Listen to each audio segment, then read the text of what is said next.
AP history professor book classes రాష్ట్ర విభజన అంశాలు ఆంధ్రప్రదేశ్ పునర్విభజన చట్టంలో 12 భాగాలు 108 సెక్షన్లు 13 షెడ్యూళ్లను పొందుపరచడం జరిగింది. 1వ భాగం ప్రవేశిక. సెక్షన్ 1 పేరు.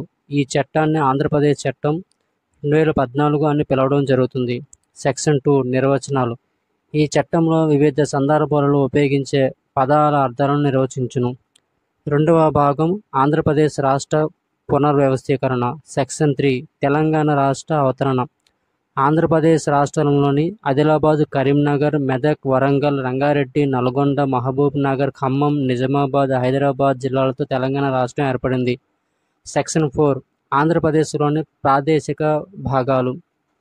అవతరణ దినాన ఆ తర్వాత ఆంధ్రప్రదేశ్ రాష్ట్రం సెక్షన్ 3లో పేర్కొన్న జిల్లాలతో కాకుండా మిగిలిన జిల్లాలతో కలిగి ఉంటుంది. సెక్షన్ 5 2 రాష్ట్రాలకు ఉమ్మడి రాజధాని హైదరాబాద్. హైదరాబాద్ మున్సిపల్ కార్పొరేషన్ చట్టం 1955 ప్రకారం గ్రేటర్ హైదరాబాద్గా ప్రకటించబడిన ప్రాంతం 2 రాష్ట్రాలకు 10 సంవత్సరాలు మించకుండా ఉమ్మడి రాజధానిగా ఉంటుంది. సెక్షన్ 6 కొత్త రాజధానికి నిపుణుల సంఘం. కొత్త ఆంధ్రప్రదేశ్ రాష్ట్రానికి నూతన రాజధానిని ఏర్పాటు చేయడం కోసం విభిన్న ప్రత్యామ్నాయాలను అధ్యయనం చేయడానికి నిపుణుల సంఘాన్ని నియమించాలి. సెక్షన్ 7 ఉమ్మడి గవర్నర్. అవతరణ దినం నుండి ప్రస్తుతం ఉన్న గవర్నర్ కొత్తగా ఏర్పాటైన తెలంగాణ, ఆంధ్ర 2 రాష్ట్రాలకు ఉమ్మడి గవర్నర్గా కొనసాగుతాడు. సెక్షన్ 8 ఉమ్మడి రాజధాని వాసుల రక్షణ. గవర్నర్ బాధ్యత. ఉమ్మడి రాజధాని ప్రాంతంలో ఉండే ప్రజల ప్రాణాలు, స్వాతంత్ర్యం, ఆస్తుల రక్షణ కోసం గవర్నర్కు ప్రత్యేక బాధ్యతలు ఉంటాయి. ఇందుకు సహకరించడానికి గవర్నర్కు 2 సలహాదారులను కేంద్రం నియమించాలి. సెక్షన్ 9 2 రాష్ట్రాలకు కేంద్ర బలగాల సహాయం. ఆంధ్రప్రదేశ్, తెలంగాణలో అదనపు పోలీసు బలగాలను సేకరించడానికి కేంద్రం సహకరించాలి. గ్రేహౌండ్స్ కార్యాచరణ నివేదికలు కొత్తగా ఏర్పాటు చేయడానికి, అత్యాధునిక శిక్షణ కేంద్రాన్ని ఏర్పాటు చేయడానికి కేంద్రం ఆర్థిక సహాయం చేస్తుంది. సెక్షన్ 10 రాజ్యాంగం తొలి షెడ్యూలుకు సవరణ. రాజ్యాంగంలోని మొదటి షెడ్యూలులో గల రాష్ట్రాల శీర్షికను అనుసరించి ఏపీ విభజన చట్టం 2014 సెక్షన్ 3లో తెలిపిన ప్రదేశాలు చేర్చాలి. సెక్షన్ 11 రాష్ట్ర ప్రభుత్వాల అధికారాలు. అవతరణ దినం నుండి తమ రాష్ట్రాలలో జిల్లా, ప్రదేశం సరిహద్దులను మార్చుకునేందుకు అధికారాలను కలిగి ఉన్నాయి. 3వ భాగం శాసనసభల్లో ప్రాతినిధ్యం. సెక్షన్ 12 రాజ్యాంగం 4వ షెడ్యూల్ సవరణ. అవతరణ దినం తర్వాత రాజ్యాంగంలోని 4వ షెడ్యూల్ను సవరించాలి. దీని ప్రకారం తెలంగాణకు 7, ఆంధ్రప్రదేశ్ 11 రాజ్యసభ సీట్లను కేటాయించడం జరుగుతుంది. సెక్షన్ 13 ప్రస్తుత సభ్యుల కేటాయింపు. అవతరణ దినం నుంచి ప్రస్తుతం రాజ్యసభ 18 ప్రతినిధులను మొదటి షెడ్యూల్లో పేర్కొన్న విధంగా ఆంధ్ర, తెలంగాణలకు కేటాయించిన స్థానాలలో ఎన్నుకోబడిన ప్రతినిధులుగా పరిగణిస్తారు. ప్రస్తుతం సభ్యుల సభ్యత్వ కాలంలో మార్పు ఉండదు. సెక్షన్ 14 లోక్సభలో ప్రతినిధులు. అవతరణ దినం నుంచి ఆంధ్రప్రదేశ్కు 25, తెలంగాణకు 17 స్థానాలను కేటాయించడం జరుగుతుంది. ప్రజా ప్రాతినిధ్య చట్టం 1950 మొదటి షెడ్యూల్ను ఈ మేరకు సవరించినట్లు పరిగణించాలి. సెక్షన్ 15 పార్లమెంటు, శాసనసభ స్థానాల డీలిమిటేషన్. అవతరణ దినం నుండి 2వ షెడ్యూల్లో పేర్కొన్నట్లు పార్లమెంటు, శాసనసభ నియోజకవర్గాల డీలిమిటేషన్ ఆర్డర్ 2008 సవరించబడుతుంది. డీలిమిటేషన్ ఆర్డర్ ప్రకారం నిర్ణీత సంఖ్యలో ఎన్నికల కమిషన్ కొత్త ఆంధ్రప్రదేశ్, తెలంగాణ రాష్ట్రాల్లోని లోక్సభ స్థానాలకు, శాసనసభకు ఎన్నికలు నిర్వహించవచ్చు. సెక్షన్ 16 ప్రస్తుత సభ్యులకై నియమాలు. అవతరణ దినం నుంచి సెక్షన్ 14 క్రింద 2 రాష్ట్రాలకు కేటాయించిన హద్దులు మారకుండా కొత్త ఆంధ్రప్రదేశ్, తెలంగాణ రాష్ట్రంలో లోక్సభ, శాసనసభ స్థానాలలో ప్రస్తుత సభ్యులుగా ఉన్నవారు ఆయా స్థానాల నుంచి లోక్సభ, 2 రాష్ట్రాల శాసనసభకు ఎన్నికైనట్లు భావిస్తారు. సెక్షన్ 17 శాసనసభలకై నియమాలు. రాష్ట్ర అవతరణ దినం నుండి ఆంధ్రప్రదేశ్కు 175, తెలంగాణకు 119 శాసనసభ స్థానాలను కేటాయించడం ప్రజా ప్రాతినిధ్య చట్టంలో క్రమ సంఖ్య 25 నుండి 28 వరకు గల సంఖ్యలను 26 నుండి 29గా మార్చుకోవాలి. సెక్షన్ 18 ఆంగ్లో ఇండియన్లకు ప్రాతినిధ్యం. సబ్ సెక్షన్ 1లో ఉన్న నియమాలతో సంబంధం లేకుండా రాజ్యాంగంలోని ఆర్టికల్ 222 ప్రకారం రాష్ట్ర గవర్నర్ 2 రాష్ట్రాల శాసనసభలకు ఒక్కొక్కరి చొప్పున ఆంగ్లో ఇండియన్లకు ప్రాతినిధులుగా నియమించవచ్చు. సెక్షన్ 19 ప్రస్తుత సభ్యుల కేటాయింపు. ఉమ్మడి ఆంధ్రప్రదేశ్ శాసనసభలోని ప్రస్తుత సభ్యుడిగా ఎన్నికై భర్తీ చేసిన నియోజకవర్గ స్థానాన్ని అవతరణ దినం నుండి హద్దులలో మార్పు లేకుండా సెక్షన్ 17 ప్రకారం తెలంగాణకు కేటాయించిన విధంగా ఆ శాసన సభ్యులను అవతరణ దినం నుండి తెలంగాణ రాష్ట్ర శాసనసభ్యులుగా పరిగణిస్తారు. అదేవిధంగా ఉమ్మడి ఆంధ్రప్రదేశ్లోని ఇతర శాసనసభ్యులు అందరూ కొత్తగా ఏర్పడిన ఆంధ్రప్రదేశ్ శాసనసభ సభ్యులుగా కొనసాగుతారు. అవతరణ దినం నుండి ఆంధ్రప్రదేశ్ తెలంగాణ శాసనసభలు చట్టబద్ధంగా నిర్మితమైనట్లుగా పరిగణిస్తారు.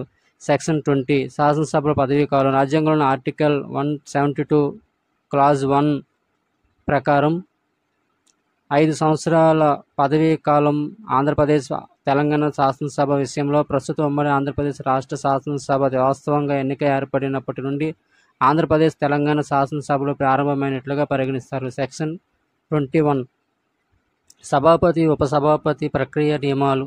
అవతరణ దినానికి ముందు రోజున ఏ వ్యక్తి అయితే ప్రస్తుత ఉమ్మడి ఆంధ్రప్రదేశ్కు స్పీకర్గా ఉన్నాడో అతనే ఆ రాష్ట్రానికి స్పీకర్గా కొనసాగుతాడు. శాసనసభలోని సభ్యులు తమలో నుండి ఒకరిని డిప్యూటీ స్పీకర్లుగా ఎన్నుకుంటారు. ఉమ్మడి ఆంధ్రప్రదేశ్ శాసనసభ డిప్యూటీ స్పీకర్ కొత్తగా ఏర్పడిన తెలంగాణ రాష్ట్రానికి డిప్యూటీ స్పీకర్గా నియమించబడి కొత్త స్పీకర్ను ఎన్నుకునే వరకు స్పీకర్ బాధ్యతలు నిర్వహిస్తాడు.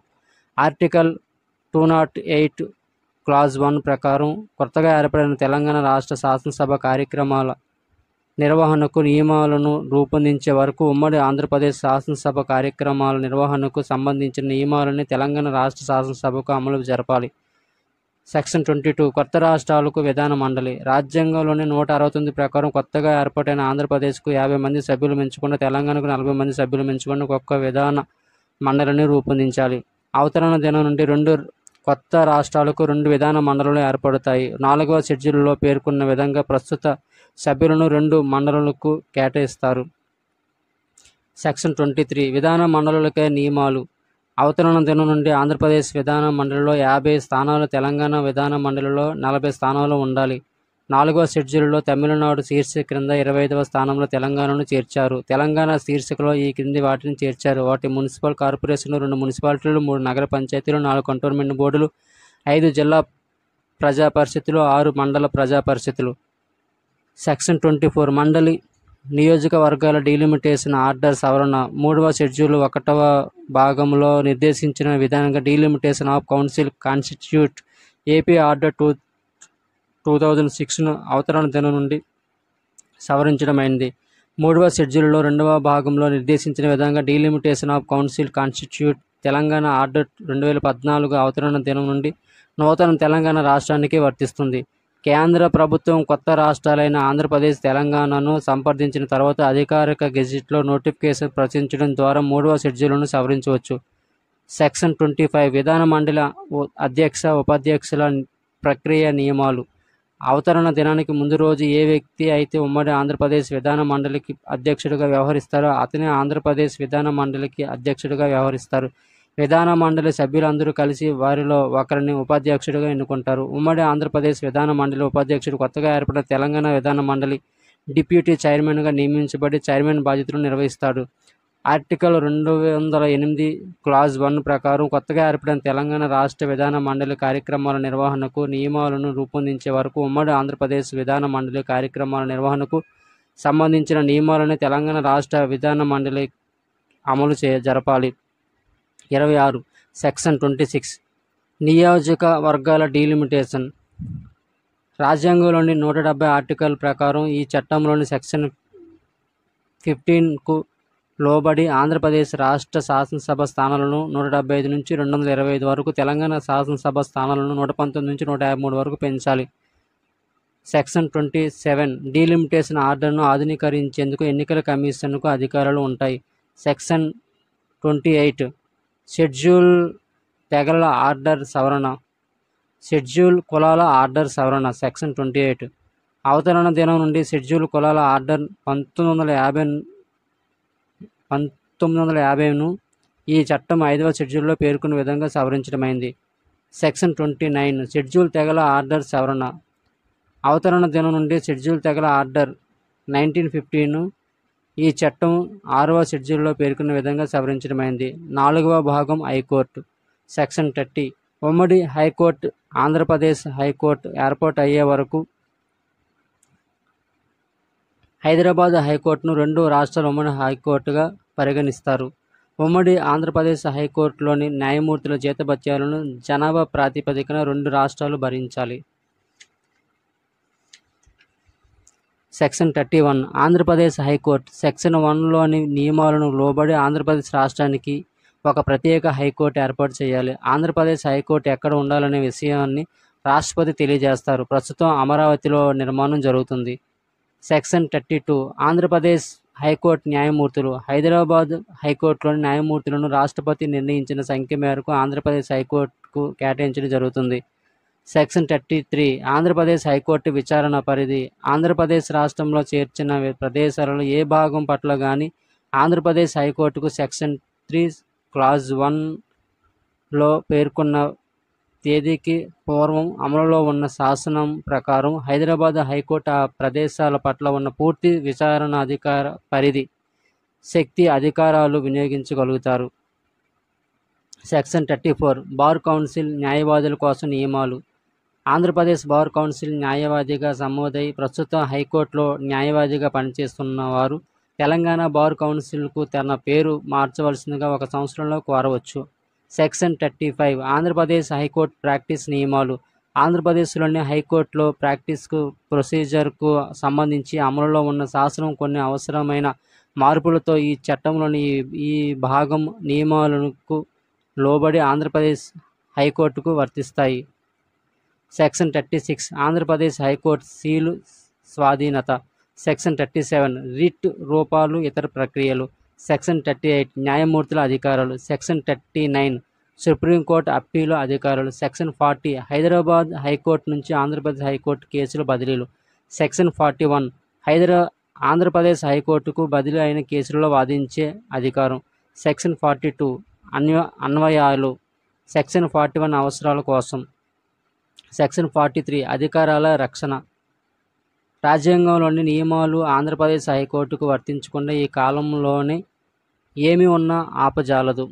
5వ భాగం వ్యయానికి అధికారం, ఆదాయం పంపిణీ సెక్షన్ 44 తెలంగాణ వ్యయానికి అధికార ఆమోదం అవతరణ దినానికి ముందు ఎప్పుడైనా తెలంగాణ ప్రభుత్వ సంచిత నిధి నుండి తాను సమంజసం అనుకున్నంత వరకు అవతరణ దినం నుండి 6 నెలలకు మించని కాలానికి గాను తెలంగాణ రాష్ట్ర శాసనసభ వ్యయానికి అనుమతించే వరకు ఉమ్మడి ఆంధ్రప్రదేశ్ గవర్నర్ తెలంగాణలో వ్యయానికి అధికారం ఇవ్వాలి.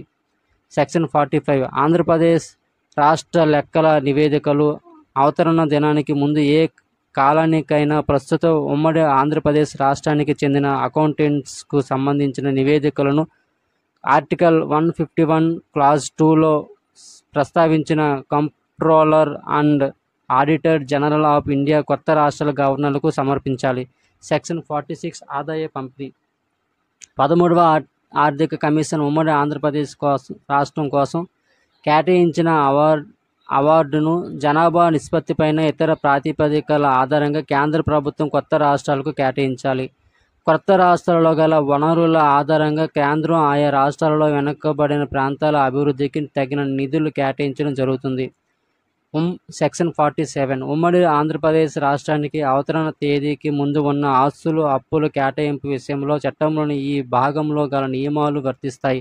ఆస్తుల, అప్పుల పంపిణీ విషయంలో ఏమైనా వివాదాలు వస్తే కాగ్ను సంప్రదించి కేంద్ర ప్రభుత్వం ఒక ఉత్తర్వు ద్వారా పరిష్కరించాలి.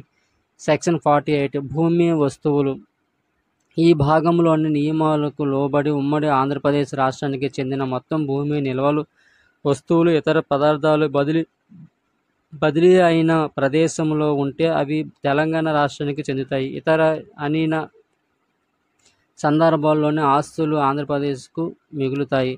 సెక్షన్ 49 కోశాగారం, బ్యాంక్ నిల్వలు ఉమ్మడి ఆంధ్రప్రదేశ్ రాష్ట్రంలోని అన్ని ప్రభుత్వ కోశాగారాల్లో అవతరణ దినానికి ముందు రోజు వరకు గల నగదు సొమ్ము నిల్వలు, ఉమ్మడి ఆంధ్రప్రదేశ్కు సంబంధించిన అప్పుల నిల్వలు ఆంధ్రప్రదేశ్, తెలంగాణ రాష్ట్రాలకు జనాభా నిష్పత్తి ప్రకారం పంచాలి. సెక్షన్ 50 పన్నుల బకాయిలు ఆస్తి ఏ రాష్ట్రంలో ఉంటే ఆ ఆస్తికి సంబంధించిన భూమి శిస్తు పన్ను తదితర బకాయిలు ఆ రాష్ట్రానికి చెందుతాయి.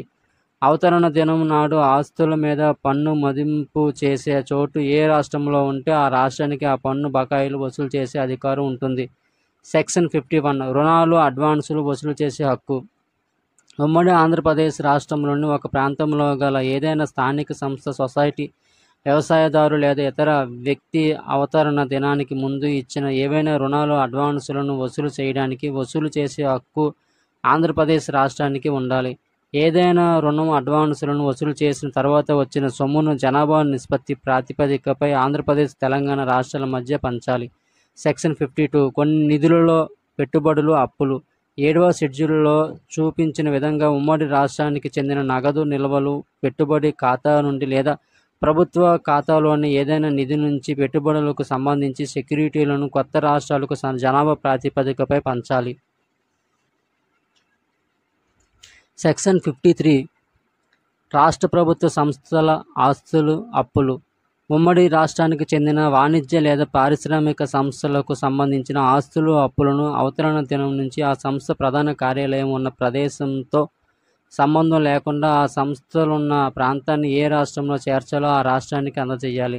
సెక్షన్ 54 ప్రజా రుణం. అవతరణ దినానికి ముందు ఉమ్మడి ఆంధ్రప్రదేశ్ రాష్ట్రానికి చెందిన ప్రజా రుణం ప్రభుత్వ ఖాతా మూలంగా చెల్లించాల్సిన అన్ని అప్పులను ఈ చట్టంలోని నిబంధనల ప్రకారం పంచడానికై వేరే పద్ధతిని, ఇతర విధానాలు నిర్దేశించిన క్రమంలో రెండు రాష్ట్రాలకు జనాభా ప్రాతిపదికపై పంపిణీ చేయాలి. సెక్షన్ 55 స్వల్పకాల రుణం. స్వల్పకాల రుణం కార్యాలు అవతరణ దినం నుండి ఏర్పాటు అయ్యే రాష్ట్రంలో ఏదైనా రాష్ట్రం యొక్క కార్యాల నిమిత్తం అయినట్లయితే అప్పుడు ఆ రాష్ట్రానిదే అయి ఉండాలి. ఇతర సందర్భాల్లో స్వల్పకాల రుణాలను జనాభా ప్రాతిపదికపై పంపిణీ చేయాలి. సెక్షన్ 56 అధికంగా వసూలు చేసిన పన్నులను వాపస్ చేయడం. పరిమితికి మించి వసూలు చేసిన ఆస్తి పన్ను, సుంకం, భూమి శిస్తుకు సంబంధించి ఉమ్మడి రాష్ట్రంపై ఉన్న తిరిగి చెల్లింపు బాధ్యత ఆ ఆస్తి నెలకొని ఉన్న కొత్త రాష్ట్రానికి చెందుతుంది. Section 57 deposit. సివిల్ డిపాజిట్ లేదా లోకల్ ఫండ్ డిపాజిట్కు సంబంధించి ఉమ్మడి రాష్ట్ర బాధ్యత అవతరణ దినం నుండి ఆ డిపాజిట్ ఏ ప్రాంతంలో ఉందో ఆ ప్రాంతానికి చెందిన బాధ్యత అవుతుంది. సెక్షన్ 58 భవిష్య నిధి. సర్వీసులో ఉన్న ప్రభుత్వ ఉద్యోగికి చెందిన భవిష్య నిధి చెల్లింపు బాధ్యత అవతరణ దినం నుండి ఆ ఉద్యోగిని శాశ్వతంగా కేటాయించిన రాష్ట్రానికి చెందుతుంది. సెక్షన్ 59 పింఛన్లు. పింఛన్లు చెల్లింపుకు సంబంధించి ఉమ్మడి రాష్ట్రంపై ఉన్న బాధ్యతలను కొత్తగా ఏర్పడే రాష్ట్రాలకు ఈ చట్టంలోని 8వ షెడ్యూల్ నియమాల ప్రకారం పంచాలి. సెక్షన్ 60 ఉమ్మడి రాష్ట్ర తన పాలనాధికారాన్ని వినియోగిస్తూ రాష్ట్ర అవసరాల కోసం అవతరణ దినానికి ముందు ఏమైనా ఒప్పందాలు చేసుకుంటే ఆ ఒప్పందపు ప్రయోజనాలు అపాయింట్మెంట్ డే తర్వాత ఏ రాష్ట్రానికి, ఆంధ్రప్రదేశ్ రాష్ట్రానికి కానీ తెలంగాణ రాష్ట్రానికి కానీ కలుగుతాయో ఆ రాష్ట్రం తన పాలనాధికారాలను వినియోగించి చేసుకున్న ఒప్పందంగా భావించి ఆ రాష్ట్రమే ఆ బాధ్యత తీసుకుంటుంది. సెక్షన్ 61 దావా వేయగల తప్పులకు బాధ్యత. ఒప్పందం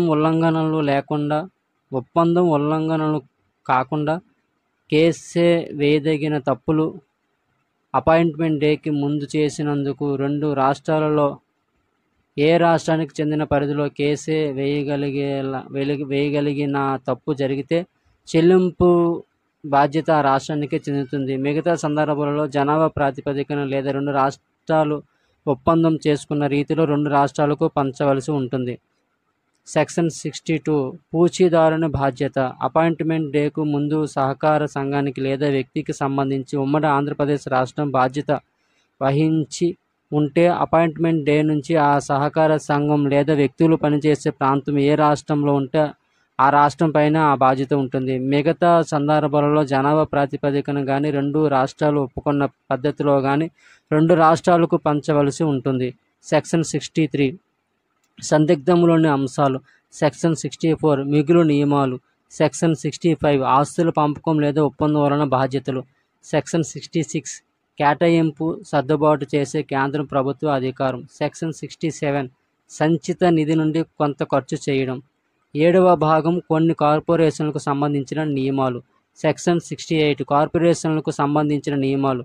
9వ షెడ్యూల్లో పేర్కొన్న విధంగా ఉమ్మడి ఆంధ్రప్రదేశ్లో పనిచేస్తున్నాయో ఆ విధంగా 9వ షెడ్యూల్లో పేర్కొన్న విధంగా ఉమ్మడి ఆంధ్రప్రదేశ్లో ఏర్పాటైన కంపెనీలు, కార్పొరేషన్లు అవతరణ దినం నుండి అంతకు ముందు రోజు వరకు ఏ విధంగా పనిచేస్తున్నాయో ఆ విధంగా ఆయా ప్రాంతాలలో పనిని కొనసాగించాలి. సెక్షన్ 69 విద్యుత్ శక్తి ఉత్పత్తి పంపిణీ కొనసాగించే నియమాలు. సెక్షన్ 70 ఆంధ్రప్రదేశ్ రాష్ట్ర ఆర్థిక సంఘానికి నియమాలు. సెక్షన్ 71 కంపెనీల కోసం కొన్ని నిబంధనలు. సెక్షన్ 72 ప్రస్తుతం ఉన్న రోడ్డు రవాణా పర్మిట్లను కొనసాగించడానికి తాత్కాలిక నిబంధనలు. సెక్షన్ 73 కొన్ని సందర్భాలలో తొలగింపు నష్టపరిహారానికి సంబంధించి ప్రత్యేక నిబంధనలు. సెక్షన్ 74 ఆదాయపు పన్నుకు సంబంధించి ప్రత్యేక నిబంధనలు. సెక్షన్ 75 కొన్ని రాష్ట్ర సంస్థలకు సౌకర్యాల కొనసాగింపు. 8వ భాగం అఖిల భారత సర్వీసులకు సంబంధించిన నిబంధనలు. సెక్షన్ 76 అఖిల భారత సర్వీసులకు సంబంధించిన నిబంధనలు. ఉమ్మడి ఆంధ్రప్రదేశ్ రాష్ట్రంలో ఉన్న ఐఏఎస్, ఐపీఎస్, ఐఎఫ్ఎస్ సర్వీసుల స్థానంలో అవతరణ దినం నుండి ఆంధ్రప్రదేశ్, తెలంగాణ రాష్ట్రాలలో ఒక్కొక్క సర్వీసుకు 2 క్యాడర్లు విడిగా ఉండాలి. ఈ సెక్షన్లో ఉన్న నియమం ద్వారా ఆల్ ఇండియా సర్వీస్ యాక్ట్ 1951 నిబంధనలను కానీ దాని కింద చేసిన నియమాలను కానీ మార్చజాలవు. సెక్షన్ 77 ఇతర సర్వీసులకు సంబంధించిన నిబంధనలు. అవతరణ దినం తర్వాత కేంద్ర ప్రభుత్వం వీలైనంత త్వరలో సబ్ సెక్షన్ 1లో పేర్కొన్న విధంగా వ్యక్తిని శాశ్వత ప్రాతిపదికపై ఏ రాష్ట్రానికి కేటాయించాలో తుది నిర్ణయం తీసుకుంటూ ఉత్తర్వులు జారీ చేయాలి. సెక్షన్ 78 సర్వీసుల విషయంలో ఇతర నియమాలు. కేంద్ర ప్రభుత్వం లేదా రాష్ట్ర ప్రభుత్వం వ్యవహారాలకు సంబంధించిన సర్వీసులలో ఉన్న వ్యక్తుల సర్వీసు నియమాల నిర్ధారణ విషయంలో రాజ్యాంగంలోని 14వ భాగం 1వ అధ్యాయంలో ఉన్న నియమాల అమలును అవతరణ దినం తర్వాత ఈ సెక్షన్ కానీ 77వ సెక్షన్ను మార్చుటకు వీలు లేదు. సెక్షన్ 79 అధికారుల కొనసాగింపు నియమాలు. సెక్షన్ 80 సలహా సంఘాలు.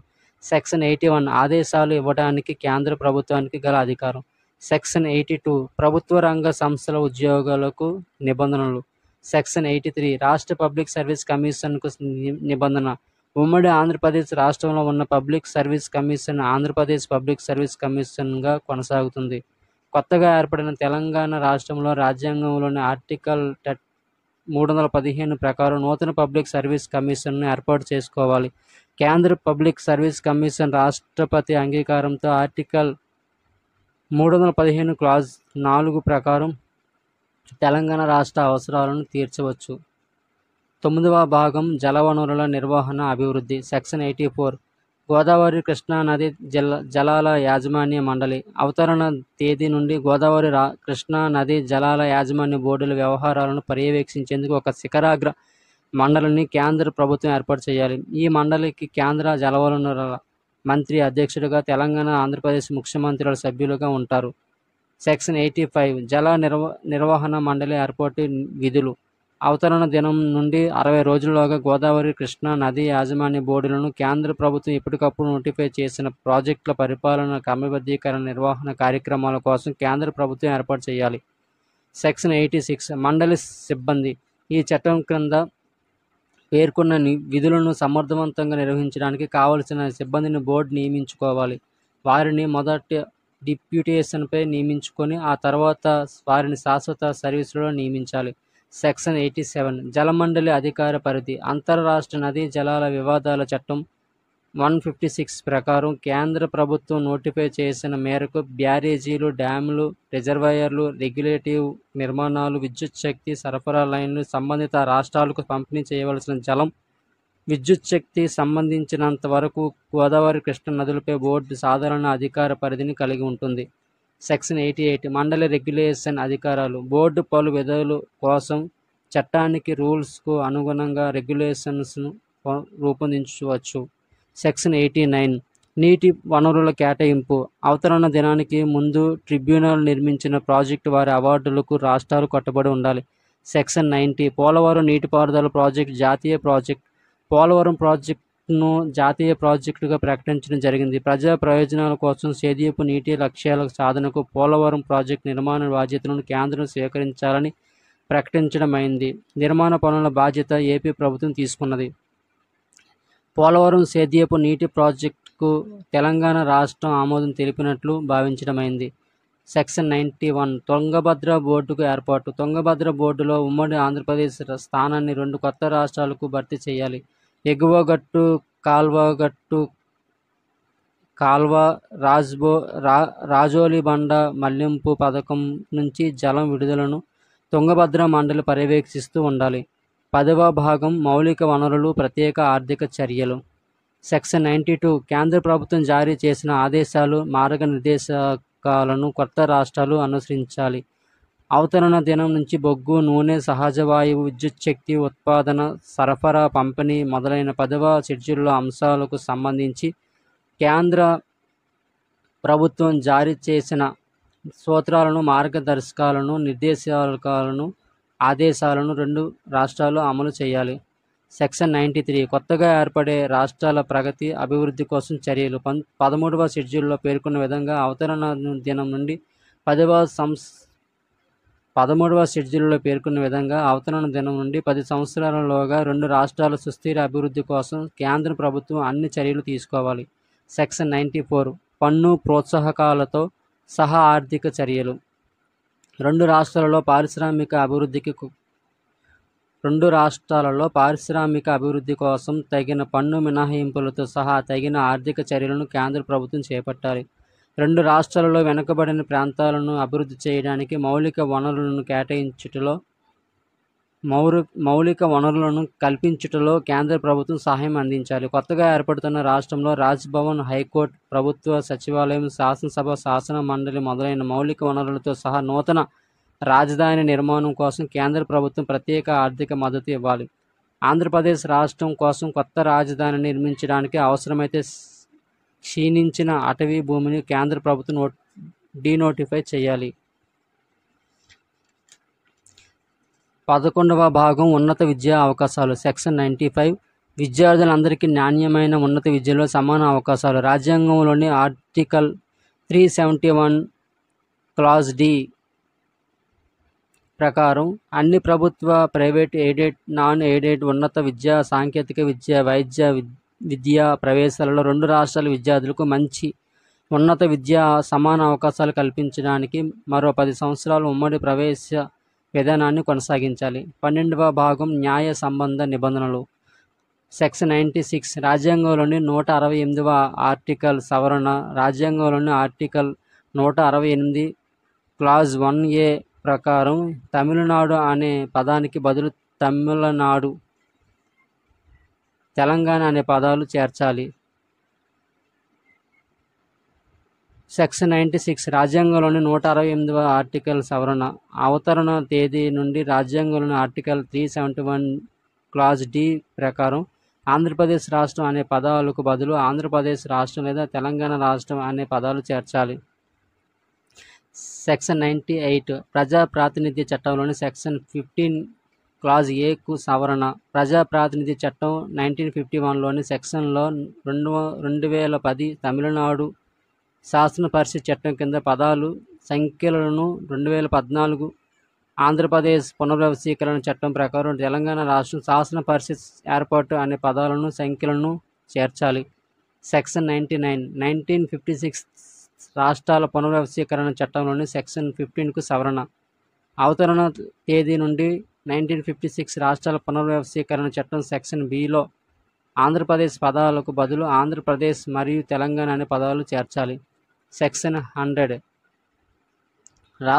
చట్టాలను, ప్రాదేశిక విభాగాలను విస్తరించడం. 2వ భాగంలోని నిబంధనలను అవతరణ దినానికి ముందు అమలులో ఉన్న ఆంధ్రప్రదేశ్ భూ సంస్కరణ చట్టం 1973 లేదా ఏదైనా ఇతర చట్టం ఏదైనా వర్తించే ప్రాంతాలలో మార్పు చేసినట్లు పరిగణించరాదు.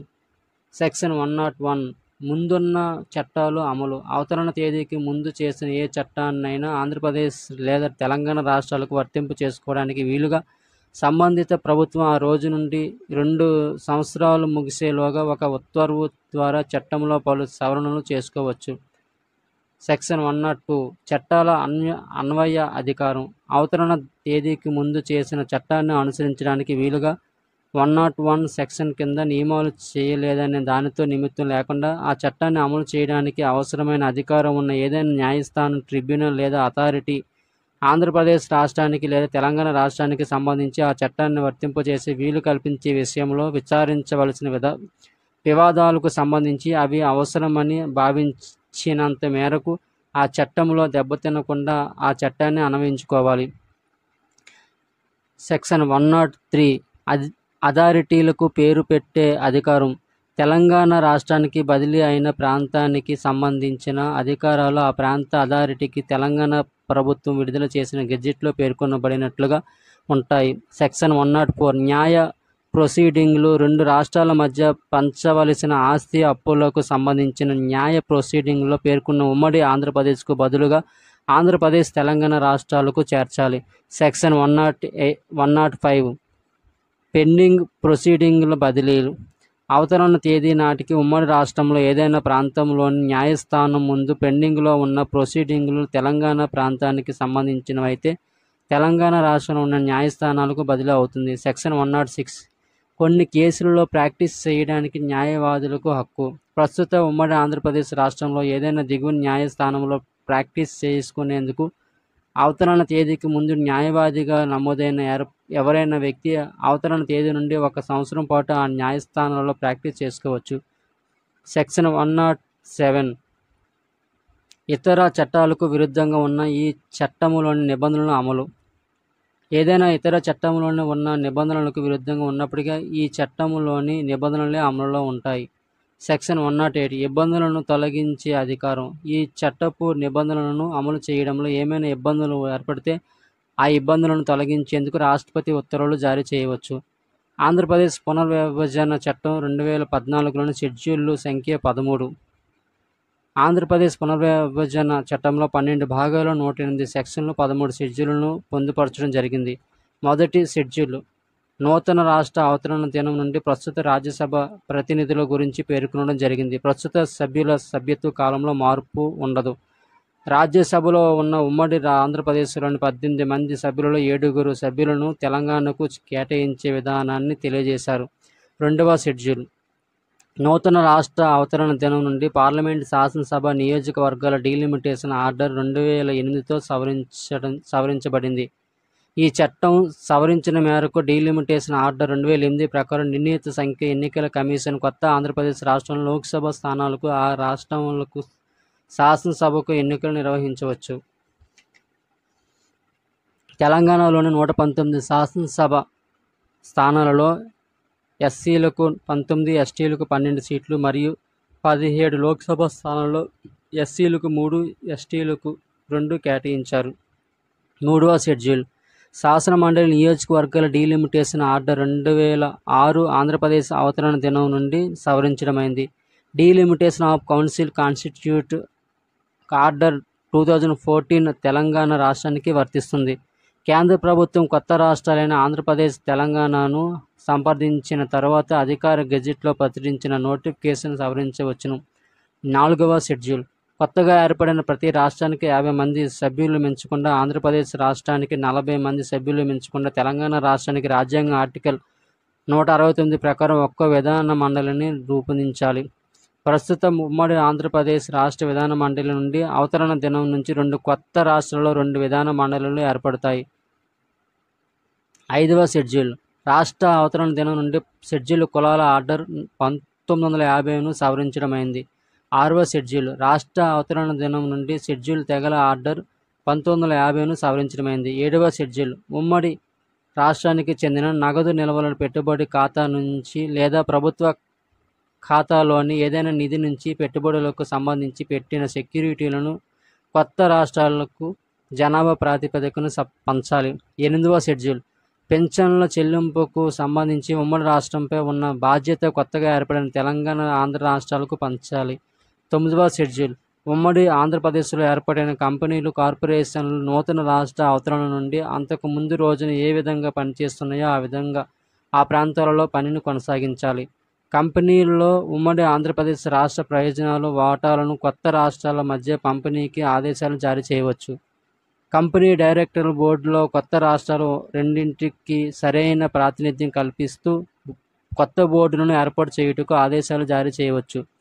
10వ షెడ్యూల్ ఆంధ్రప్రదేశ్ ప్రభుత్వం లేదా తెలంగాణ ప్రభుత్వం ఆ రాష్ట్రంలో ఉన్న ఇతర రాష్ట్ర ప్రజలకు సౌకర్యాలను అందించడం అదే విధంగా కొనసాగించాలి. సేవలను ఎంతకాలం ఏ ఏ షరతులతో కొనసాగించాలనే అనే అంశంపై పరస్పర అంగీకారం ఆధారంగా నూతన రాష్ట్ర అవతరణ దినం నుండి ఏడాదిలోగా నిర్ణయం తీసుకోవాలి. ఏడాదిలోగా ఒప్పందం కుదరకపోతే సేవలను కొనసాగించే కాల పరిమితిని కేంద్ర ప్రభుత్వం నిర్ణయించాలి. కేంద్ర ప్రభుత్వం అవతరణ దినం నుండి 1 సంవత్సరం లోపల ఆంధ్రప్రదేశ్, తెలంగాణ రాష్ట్రాలలో ఉన్న ఏదైనా ఇతర సంస్థను ఈ షెడ్యూల్లో చేర్చడానికి నోటిఫికేషన్ జారీ చేయవచ్చు. 11వ షెడ్యూల్ జలాశయాల దైనందిన నిర్వహణలో కేంద్ర పారిశ్రామిక భద్రతా దళాల చట్టం 1968 కింద ఏర్పాటైన కేంద్ర పారిశ్రామిక దళం కేంద్ర ప్రభుత్వం పేర్కొన్న షరతులకు లోబడి ప్రతి మండలికి సహాయం అందించాలి. 12వ షెడ్యూల్ కేంద్ర ప్రభుత్వం జారీ చేసిన ఆదేశాలు, మార్గదర్శకాలను నూతన రాష్ట్రాలు అనుసరించాలి. రాష్ట్ర అవతరణ దినం నుండి బొగ్గు, నూనె, సహజ వాయువు, విద్యుత్ శక్తి ఉత్పాదన, సరఫరా, పంపిణీ మొదలైన 10వ షెడ్యూల్ అంశాలను సంబంధించి కేంద్ర ప్రభుత్వం జారీ చేసిన సూత్రాలను, మార్గదర్శకాలను, నిర్దేశాలను, ఆదేశాలను 2 రాష్ట్రాలను అమలు చేయాలి. 13వ షెడ్యూల్ అఖిల భారత వైద్య విజ్ఞాన సంస్థ వంటి సూపర్ స్పెషాలిటీ వైద్యశాల బోధనా సంస్థలతో కలిపి కొత్తగా ఏర్పడే ఆంధ్రప్రదేశ్ రాష్ట్రంలో భారత ప్రభుత్వం స్థాపిస్తుంది.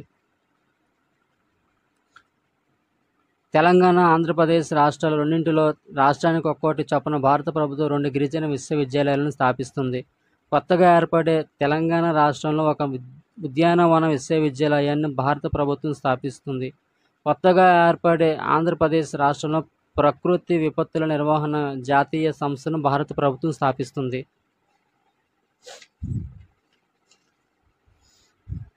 మౌలిక సదుపాయాల ఏర్పాటు ఆంధ్రప్రదేశ్లోని దుగ్గరాజపట్నంలో భారీ ఓడరేవును నిర్మిస్తుంది. తెలంగాణ రాష్ట్రంలోని ఖమ్మం జిల్లాలో సమగ్ర ఉక్కు ఫ్యాక్టరీ ఏర్పాటుకు చర్యలు తీసుకుంటుంది. ఆంధ్రప్రదేశ్ రాష్ట్రంలోని వైఎస్ఆర్ కడప జిల్లాలో సమగ్ర ఉక్కు ఫ్యాక్టరీ ఏర్పాటుకు చర్యలు తీసుకుంటుంది. ఆంధ్రప్రదేశ్లో గ్రీన్ఫీల్డ్ ఆయిల్ రిఫైనరీ, పెట్రోకెమికల్ కాంప్లెక్స్ల నిర్మాణాన్ని ఇండియన్ ఆయిల్ కార్పొరేషన్ మరియు హిందుస్థానీ పెట్రోలియం కంపెనీల ఏర్పాటుకు చర్యలు తీసుకుంటుంది. ఆంధ్రప్రదేశ్లోని ఢిల్లీ, ముంబై పారిశ్రామిక కారిడార్ల మాదిరిగా విశాఖపట్నం, చెన్నై పారిశ్రామిక కారిడార్ల ఏర్పాటుకు చర్యలు తీసుకుంటుంది. విశాఖపట్నం, విజయవాడ, తిరుపతిలోని విమానాశ్రయాలను అంతర్జాతీయ ప్రమాణాలతో విస్తరింపజేయడానికి చర్యలు తీసుకుంటారు. నేషనల్ థర్మల్ పవర్ కార్పొరేషన్ 4000 మెగావాట్ల విద్యుత్ ప్లాంట్లను తెలంగాణ రాష్ట్రంలో నెలకొల్పబడుతుంది. ఆంధ్రప్రదేశ్ రాష్ట్రంలో ఒక కొత్త రైల్వే జోన్ను ఏర్పాటు చేస్తుంది. National highways authority of India వారు తెలంగాణ రాష్ట్రంలోని వెనుకబడిన ప్రాంతాలను కలిపేందుకు రహదారుల నిర్మాణంపై చర్యలు తీసుకుంటారు. తెలంగాణ రాష్ట్రంలో రైల్ కోచ్ ఫ్యాక్టరీ నిర్మించేందుకు రైలు మార్గాల మెరుగుదలకు చర్యలు తీసుకుంటారు. ఆంధ్రప్రదేశ్ రాష్ట్ర రాజధాని నుంచి హైదరాబాద్, తెలంగాణ రాష్ట్రంలోని ముఖ్య నగరాలకు రైలు రోడ్డు మార్గాన్ని ఏర్పాటు చేసేందుకు చర్యలు తీసుకుంటుంది. విశాఖపట్నం, విజయవాడ, గుంటూరు, తెనాలి మహానగర అభివృద్ధి సంస్థ పరిధిలోనూ మెట్రో రైలు సౌకర్యం కల్పించే విషయమై భారత ప్రభుత్వం అధ్యయనం చేసి అమలు తేదీ నుంచి ఒక సంవత్సరంలోగా ఆ విషయమే ఒక నిర్ణయం చేస్తుంది. ఆంధ్రప్రదేశ్ విభజన సమస్యలు. 1. రాజధాని సమస్య, పాలన. ఆంధ్రప్రదేశ్ పునర్వ్యవస్థీకరణ చట్టం ప్రకారం భాగం 2 సెక్షన్ 5 ప్రకారం 10 సంవత్సరాల మించని కాలానికి హైదరాబాద్ 2 రాష్ట్రాలకి రాజధానిగా ఉంటుంది. తర్వాత హైదరాబాద్ తెలంగాణకి రాజధానిగా ఉండిపోతుంది. ఆంధ్రప్రదేశ్ రాజధాని కట్టుకునే లోపు ఉమ్మడి రాజధాని హైదరాబాద్ మున్సిపాలిటీ చట్టం 1955 కింద హైదరాబాద్ మహానగర పాలక సంస్థగా గుర్తించిన ప్రాంతం ఉమ్మడి రాజధానిగా 10 సంవత్సరాలు ఉంటుంది. ఆంధ్రప్రదేశ్ పునర్వ్యవస్థీకరణ చట్టం 2014 భాగం 2 సెక్షన్ 6 ప్రకారం 6 నెలలు మించకుండా ఆంధ్రప్రదేశ్ చట్టం ప్రకారం సెక్షన్ 94 క్లాజ్ 3 ప్రకారం నూతన రాజధాని కోసం కేంద్ర ఆర్థిక సాయం ఎంత చేస్తుందో తెలియజేయాలి. అత్యవసరాల సదుపాయాల కోసం కేంద్ర ఆర్థిక సాయం చేయాలి. శివరామకృష్ణన్ కమిటీ మార్చి 28, 2014 ఏర్పాటు చేశారు రాజధానిని వెతుకులాట కోసం.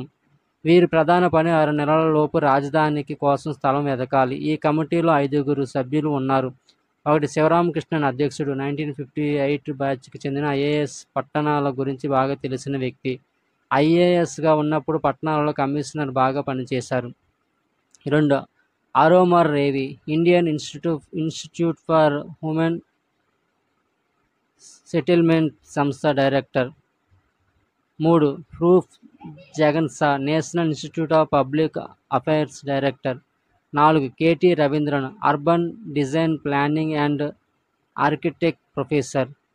5. Doctor Rathin Roy, national institute of public finance and policy director. Sivaramakrishnan తన రిపోర్ట్ని 2014 ఆగస్టు 31న గవర్నమెంట్కి సమర్పించింది. శివరామకృష్ణన్కి కేంద్రం చెప్పిన పరిమితులు: రాజధానిని గుర్తించడంలో వ్యవసాయ భూములకు నష్టం కలిగించకుండా చూడండి. 2. రాజధానిని సేకరణ భూములు తక్కువ ఖరీదు భూములు అయి ఉండాలి. 3. క్షీణించిన అటవీ భూములు, బంజరు భూములు అయితే బాగుంటుంది, ఉదాహరణ గిద్దలూరు. 4. తక్కువ ఖర్చుతో రాజధాని నిర్మాణం పూర్తి కావాలి. 5. డిజాస్టర్ మేనేజ్మెంట్కి అనుకూలంగా ఉండాలి.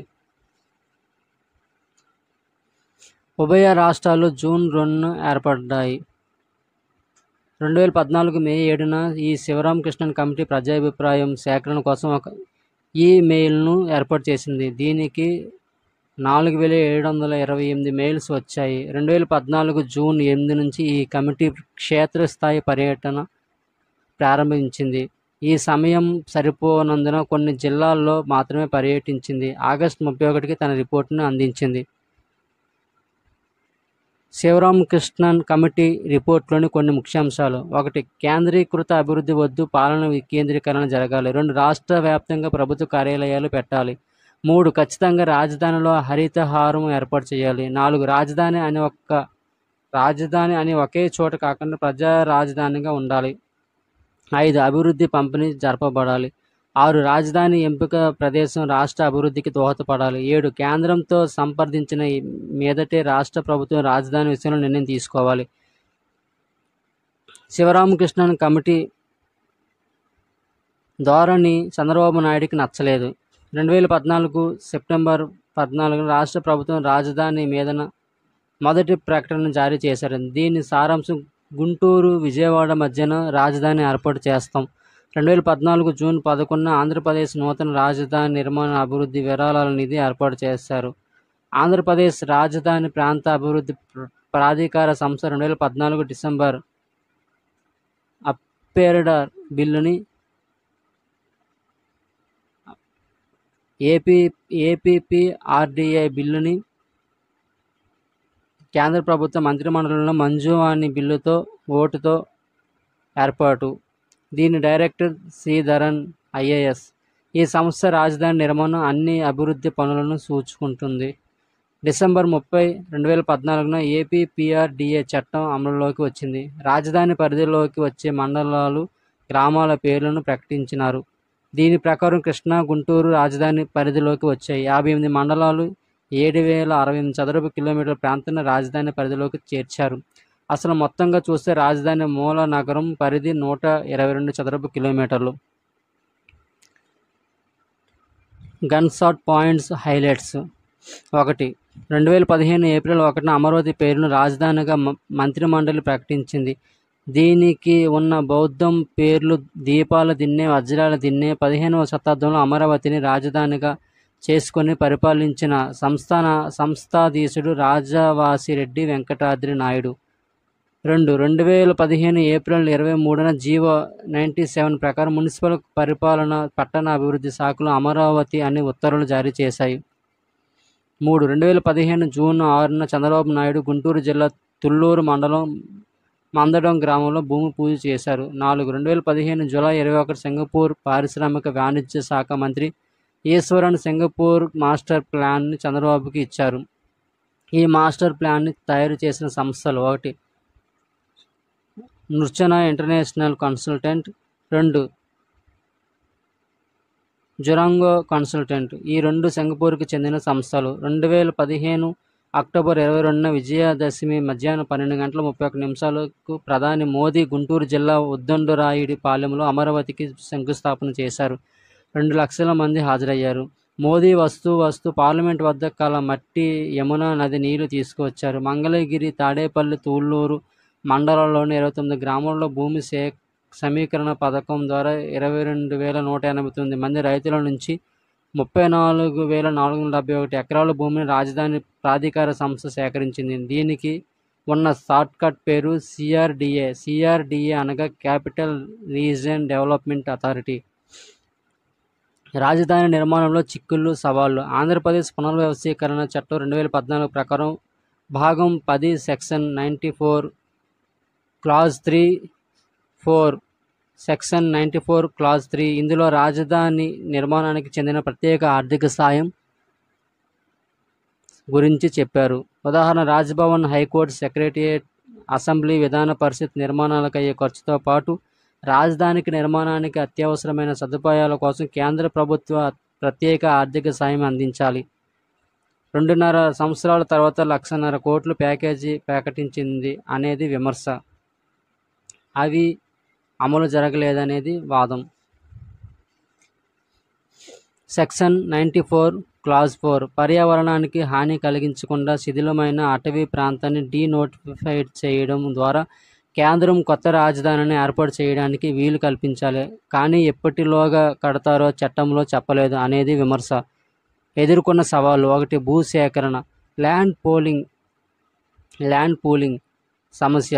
రాజధాని భూసేకరణ కోసం DTCP, directorate of town and country planning మరియు ఏపీ ప్రభుత్వానికి ఉన్న భూమి అభివృద్ధి పథకం ఈ రెండు కలిసి ఒక భూసేకరణ పథకాన్ని తెచ్చాయి.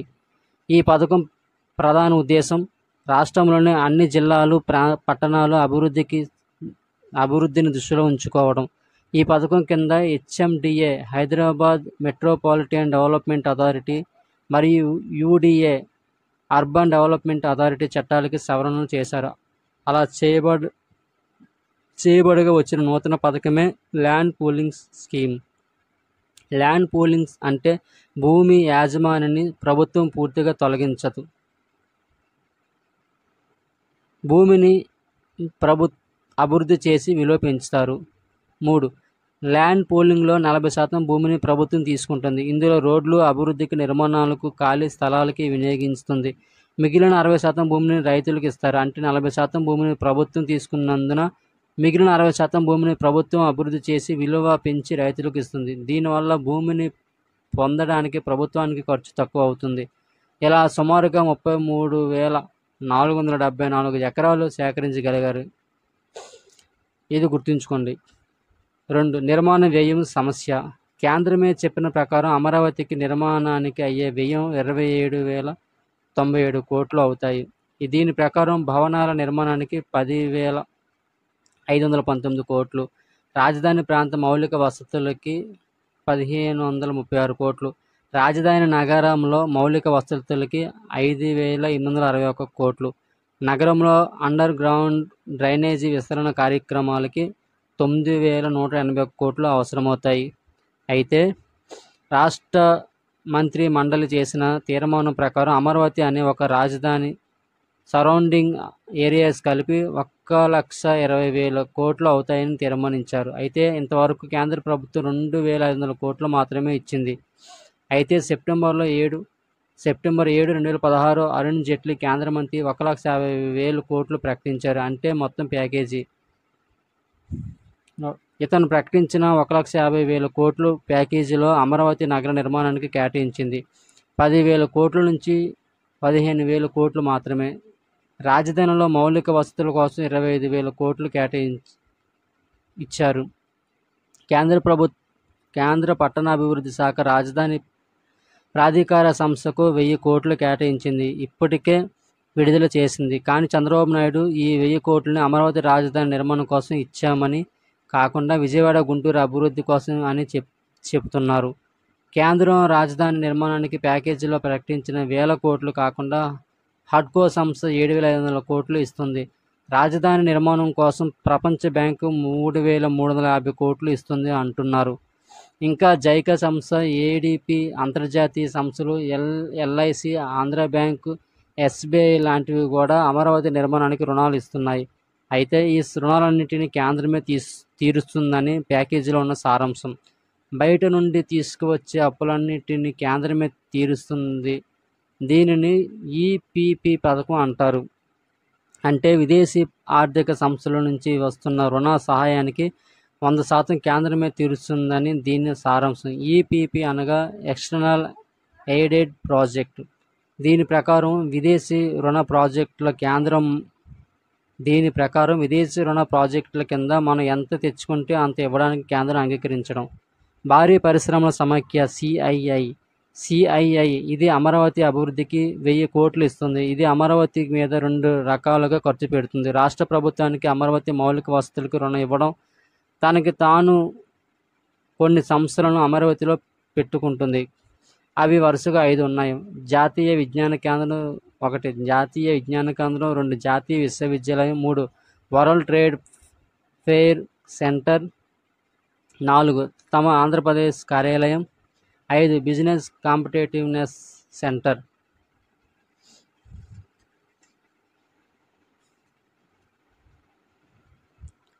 అమరావతికి ఆర్థిక సహాయం చేయడానికి వచ్చిన మరొక కంపెనీ ఫ్రెంచ్ డెవలప్మెంట్ ఏజెన్సీ. ఇది రాజధాని నిర్మాణానికి టెక్నాలజీని అందిస్తుంది.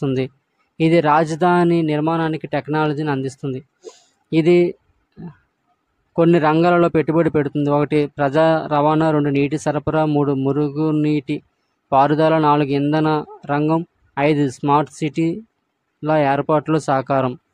పాలనా సమస్య. ఆంధ్రప్రదేశ్ పునర్వ్యవస్థీకరణ చట్టం 2014 సెక్షన్ 5 క్లాజ్ 1 ప్రకారం 10 సంవత్సరాల పాటు ఉమ్మడి రాజధాని హైదరాబాద్ నుంచే పాలన చేసుకోవచ్చు. కానీ ప్రజలకు పాలన దగ్గరగా ఉండేందుకు 500 కోట్లతో అమరావతిని వెలగపూడిలో తాత్కాలిక సచివాలయం నిర్మించారు. మొత్తం 4 భవనాలు నిర్మించారు. ఈ 4టిలో 2టిని ఎల్&టీ నిర్మించగా మరో 2 బిల్డింగ్ని సాఫూర్ జీ పల్లోంజీ అనే కంపెనీ నిర్మించింది. ఇందులో పనిచేయడానికి హైదరాబాద్ సచివాలయాన్ని తరలించడమే కాకుండా ఉద్యోగులకి 30% హెచ్ఆర్ఏ కూడా ఇస్తున్నారు. అంతేకాకుండా ఎవరైనా టీఎస్లో నివసించే ఆంధ్రులు 2017 జూన్ 2 లోపు ఆంధ్రప్రదేశ్లో స్థిరపడితే వారికి ఆంధ్రప్రదేశ్ స్థానికత వస్తుంది. ఇలాగనే రాష్ట్రపతి ప్రణబ్ ముఖర్జీ ఆమోదంతో 2016 జూన్ 10న గెజిట్ కూడా జారీ చేయబడింది. ఈ కాలం ఇంకా పొడిగించబడింది. 9 నగరాల కలయికే అమరావతి. 9 సిటీస్ అమరావతి. 1, పరిపాలనా నగరం అడ్మినిస్ట్రేటివ్ సిటీ. ఇది రాయపూడిలో కడుతున్నారు. 2, ఆర్థిక నగరం ఫైనాన్షియల్ సిటీ తాళ్ళాయిపాలెంలో కడుతున్నారు. 3, విజ్ఞాన నగరం సైన్స్ టెక్నాలజీ సిటీ జీవ వైవిధ్య సెంటర్స్ శాఖమూరిలో కడుతున్నారు. 4, ఆసుపత్రుల నగరం హాస్పిటల్ సిటీ కృష్ణయ్య పాలెంలో కడుతున్నారు.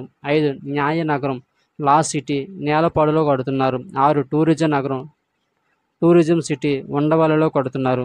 7, electronic city like that cell phones, robots, house electric things బేతపూడిలో కడుతున్నారు. 8, క్రీడల నగరం స్పోర్ట్స్ సిటీ అబ్బరాజు వారి పాలెంలో కడుతున్నారు. 9, విద్యానగరం ఎడ్యుకేషన్ సిటీ ఐనవోలు ప్రాంతంలో కడుతున్నారు. అమరావతి కొన్ని నిజాలు. 1, కె ఆదిలక్ష్మమ్మ అమరావతికి భూమి ఇచ్చిన మొదటి మహిళ.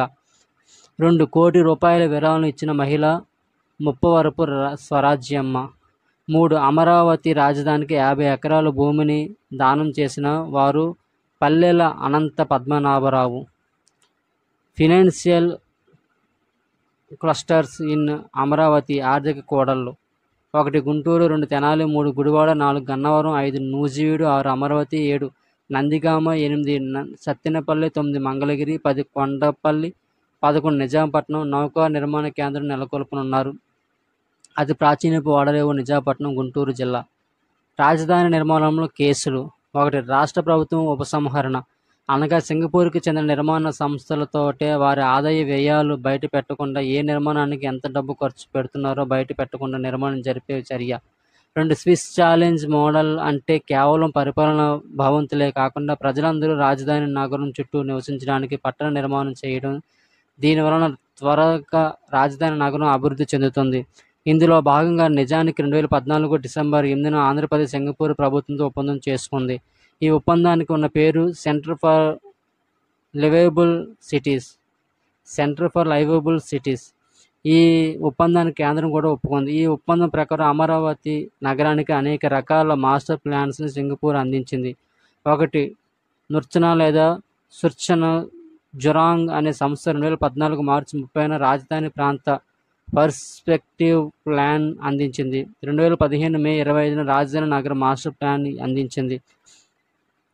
2015 జూలై 20న మూల నగరం సీడ్ క్యాపిటల్ ప్లాన్ను అందజేసింది. కనుక ఈ రెండు సంస్థలనే సింగపూర్ ప్రభుత్వం అమరావతి నిర్మాణానికి సూచించింది. దీనికి చంద్రబాబు ఓకే చెప్పారు.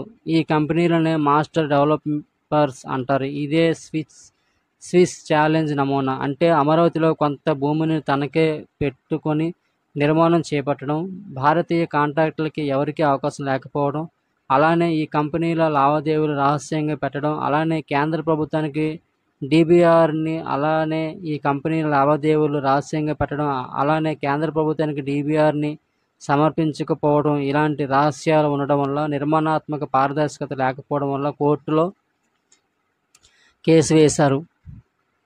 హైకోర్టు ఈ కేసుపై తీర్పు చెప్పింది. రాష్ట్ర ప్రభుత్వం కూడా ఈ నమూనాను ఉపసంహరించుకున్నట్లు ప్రకటించింది. హరిత ట్రిబ్యునల్ సమస్య. అమరావతి నగరానికి కృష్ణానది ద్వారా కొండవీడు వాగు ద్వారా వరదల ముంపు పొంచి ఉందని జాతీయ హరిత ధర్మాసనానికి బొల్లిశెట్టి సత్యనారాయణ, పండలనేని శ్రీమన్నారాయణ, ఈఏఎస్ శర్మలు పిటిషన్ దాఖలు చేశారు. దీని ప్రకారం ఈ రెండు నీటి వరదల వల్ల అమరావతి నగరంలో 3 నుంచి 5 మిల్లీమీటర్ల ఎత్తులో నీరు నిలుస్తుందని కేసు వేయడం జరిగింది. దీనికి స్పందిస్తూ జాతీయ హరిత ట్రిబ్యునల్ చైర్మన్ జస్టిస్ స్వతంత్ర కుమార్ ఆంధ్రప్రదేశ్ రాష్ట్ర ప్రభుత్వానికి ఆదేశాలు ఇచ్చారు.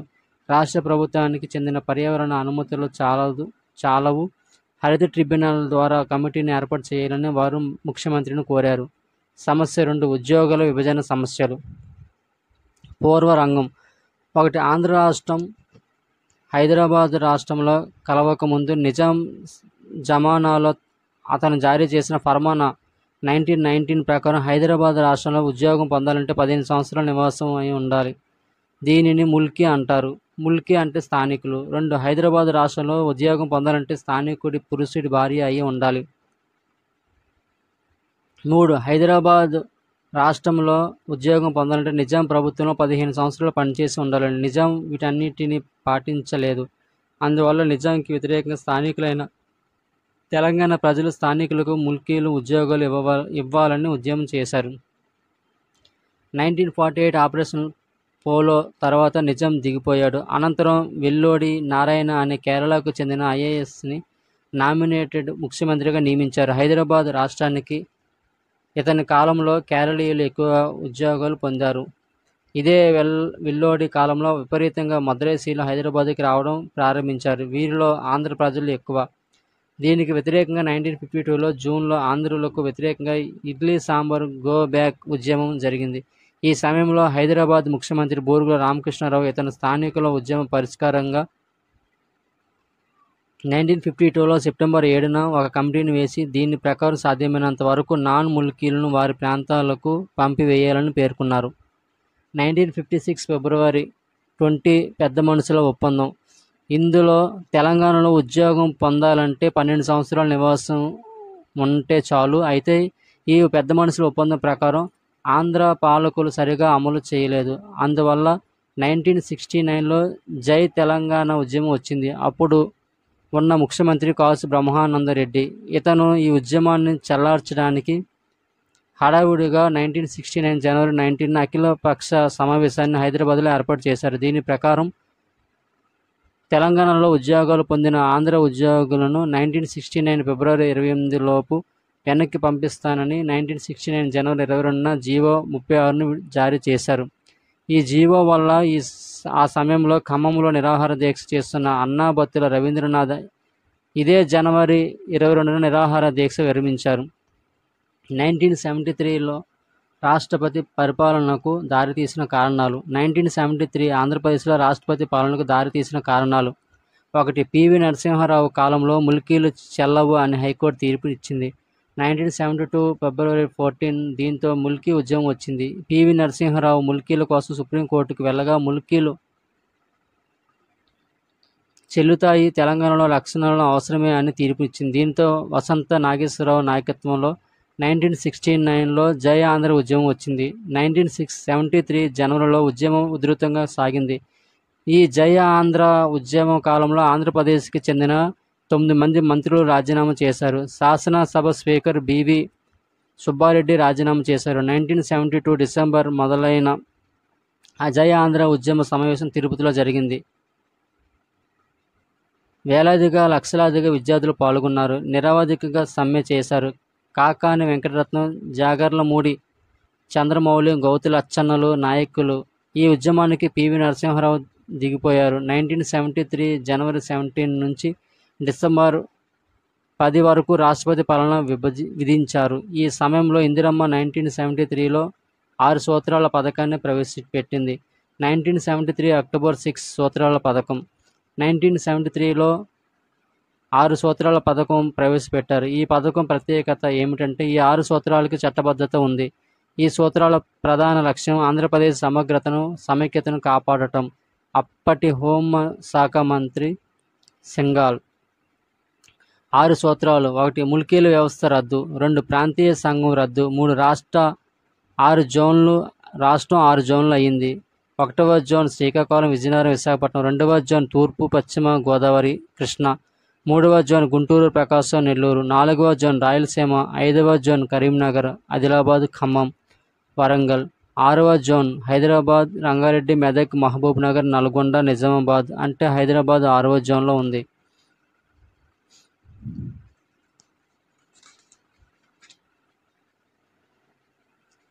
నాన్ గెజిటెడ్ ఉద్యోగాలు: డిప్యూటీ తహసీల్దార్లు, జూనియర్ ఇంజనీర్లు, సివిల్ అసిస్టెంట్ సర్జన్లు. ఇవన్నీ లోకల్ తెలంగాణ ప్రజలకే ఇవ్వాలి. 3. తెలంగాణ, ఆంధ్ర ప్రభుత్వ ఉద్యోగాల సర్వీస్ రూల్స్ పరిష్కారానికి ట్రిబ్యునల్ ఏర్పడుతుంది.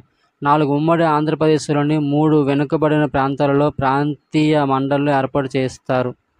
5. అందరూ చదువుకోవడానికి లోకల్గా హైదరాబాద్ సెంట్రల్ యూనివర్సిటీ ఏర్పాటు. 6. ఈ 5 సూత్రాలకి చట్టబద్ధత కల్పిస్తాం. ఇందులో భాగంగా 1973 డిసెంబర్ 18న 32వ రాజ్యాంగ సవరణ బిల్లును కేంద్రం ఆమోదించింది. ఈ 32వ సవరణ చట్టం అయింది 1974 జూలై 1కి. 32వ రాజ్యాంగ సవరణ ద్వారా 6 సూత్రాల పథకం అమలు చేయడానికి 371 క్లాజ్ డిగా రాజ్యాంగంలో చేర్చారు. దీనిని రాష్ట్రపతి 1975లో అమలు చేశారు. వీటిని రాష్ట్రపతి ఉత్తర్వులు అంటారు. అంటే 371 క్లాజ్ డికి రక్షణ రాష్ట్రపతి. ఈ రక్షణను రాష్ట్రపతి 674 జీవో ద్వారా చేశారు. ఈ 371 క్లాజ్ డిని అమలు చేయడానికి అప్పటి ఆంధ్రప్రదేశ్ ప్రభుత్వం 1975 నవంబర్లో జీవో 729ని జారీ చేసింది. దీని ప్రకారం ఆంధ్రప్రదేశ్ 6 జోన్లు అవడమే కాదు, ఏ జోన్ వారు ఆ జోన్కే ఉద్యోగానికి అర్హులు. అంటే 1వ జోన్లో 80% ఉద్యోగాలు ఆ జోన్ వారికి ఇస్తారు. మిగతా 15 ఉద్యోగాలు వేరే జోన్లు వారికి ఇవ్వవచ్చు. రాష్ట్రపతి ఉత్తర్వుల్లోని 19వ సెక్షన్ ప్రకారం హైదరాబాద్ నగరం 6 జోన్లలో భాగం. 371 క్లాజ్ డి ఉత్తర్వుల ప్రకారం వివిధ జోన్లలోని స్థానికతను 12 ఏళ్ల నుంచి 4 ఏళ్లకు కుదించారు. ప్రస్తుతం కూడా స్థానికత 4 సంవత్సరాలు మాత్రమే ఉంది. ఈ రాష్ట్రపతి ఉత్తర్వులు బోర్డులోని ఉద్యోగాలకి, కార్పొరేషన్లోని ఉద్యోగాలకి వర్తించదు. జిల్లా స్థాయి కేడర్లో 80%, జోనల్ స్థాయి నాన్ గెజిటెడ్ కేడర్లో 70%, జోనల్ స్థాయి 60% స్థానికులకు రిజర్వ్ చేశారు. రాష్ట్రపతి ఉత్తర్వులు 14 ప్రకారం కొన్ని కార్యాలయాలకి స్థానిక రిజర్వేషన్లు వర్తించవు. 1. రాష్ట్ర సచివాలయంలో ఏదైనా ఉద్యోగం. 2. వివిధ శాఖాధిపతుల కార్యాలయాల్లో ఏదైనా ఉద్యోగం. 3. రాష్ట్ర స్థాయి ప్రత్యేక ఆఫీసుల్లో ఏదైనా ఉద్యోగం. 4. 14F ప్రకారం హైదరాబాద్ సిటీ పోలీస్ చట్టం సెక్షన్ 3 క్లాజ్ బి ప్రకారం జరిపిన నియామకాల్లో ఇది తెలంగాణ ప్రజలకు నచ్చలేదు. ముల్కీల వ్యవస్థను లేకుండా చేసినారు. దీనికి తోడు స్థానికతను 15 నుంచి 4కి కుదించారు. కనుక తెలంగాణ ప్రజలు మలివిడత ఉద్యమానికి తెరలేపుతున్న వేళ 14F అనే జీవో వచ్చింది. ఈ జీవో కేవలం సిటీ పోలీస్ చట్టానికే సంబంధించినది. కానీ నాయకులు ఈ 14Fని అడ్డం పెట్టి హైదరాబాద్ను 7వ జోన్గా క్రియేట్ చేసి అనేక ప్రభుత్వ శాఖల ఉద్యోగాలలో స్థానికేతరులను నియమించారు. అసలు వాస్తవంగా కేసీఆర్ హైదరాబాద్ కోసమే తన నిరాహార దీక్షను 2009 నవంబర్ 29న ప్రారంభించారు. ఈ పోరాటం ఉధృతం కావడంతో చిదంబరం 14F జీవోను రద్దు చేశారు. ఫలితంగా హైదరాబాద్ 6వ జోన్లో భాగమైంది. తెలంగాణ ఏర్పాటు జరిగింది.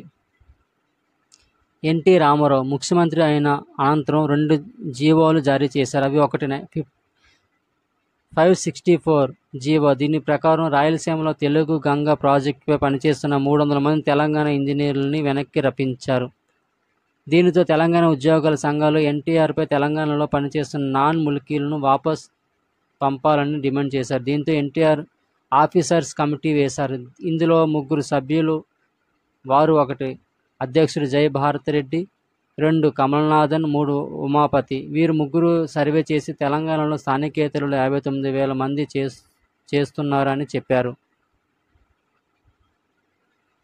ఫలితంగా ఎన్టీఆర్ 1985లో 610 జీవో తెచ్చారు.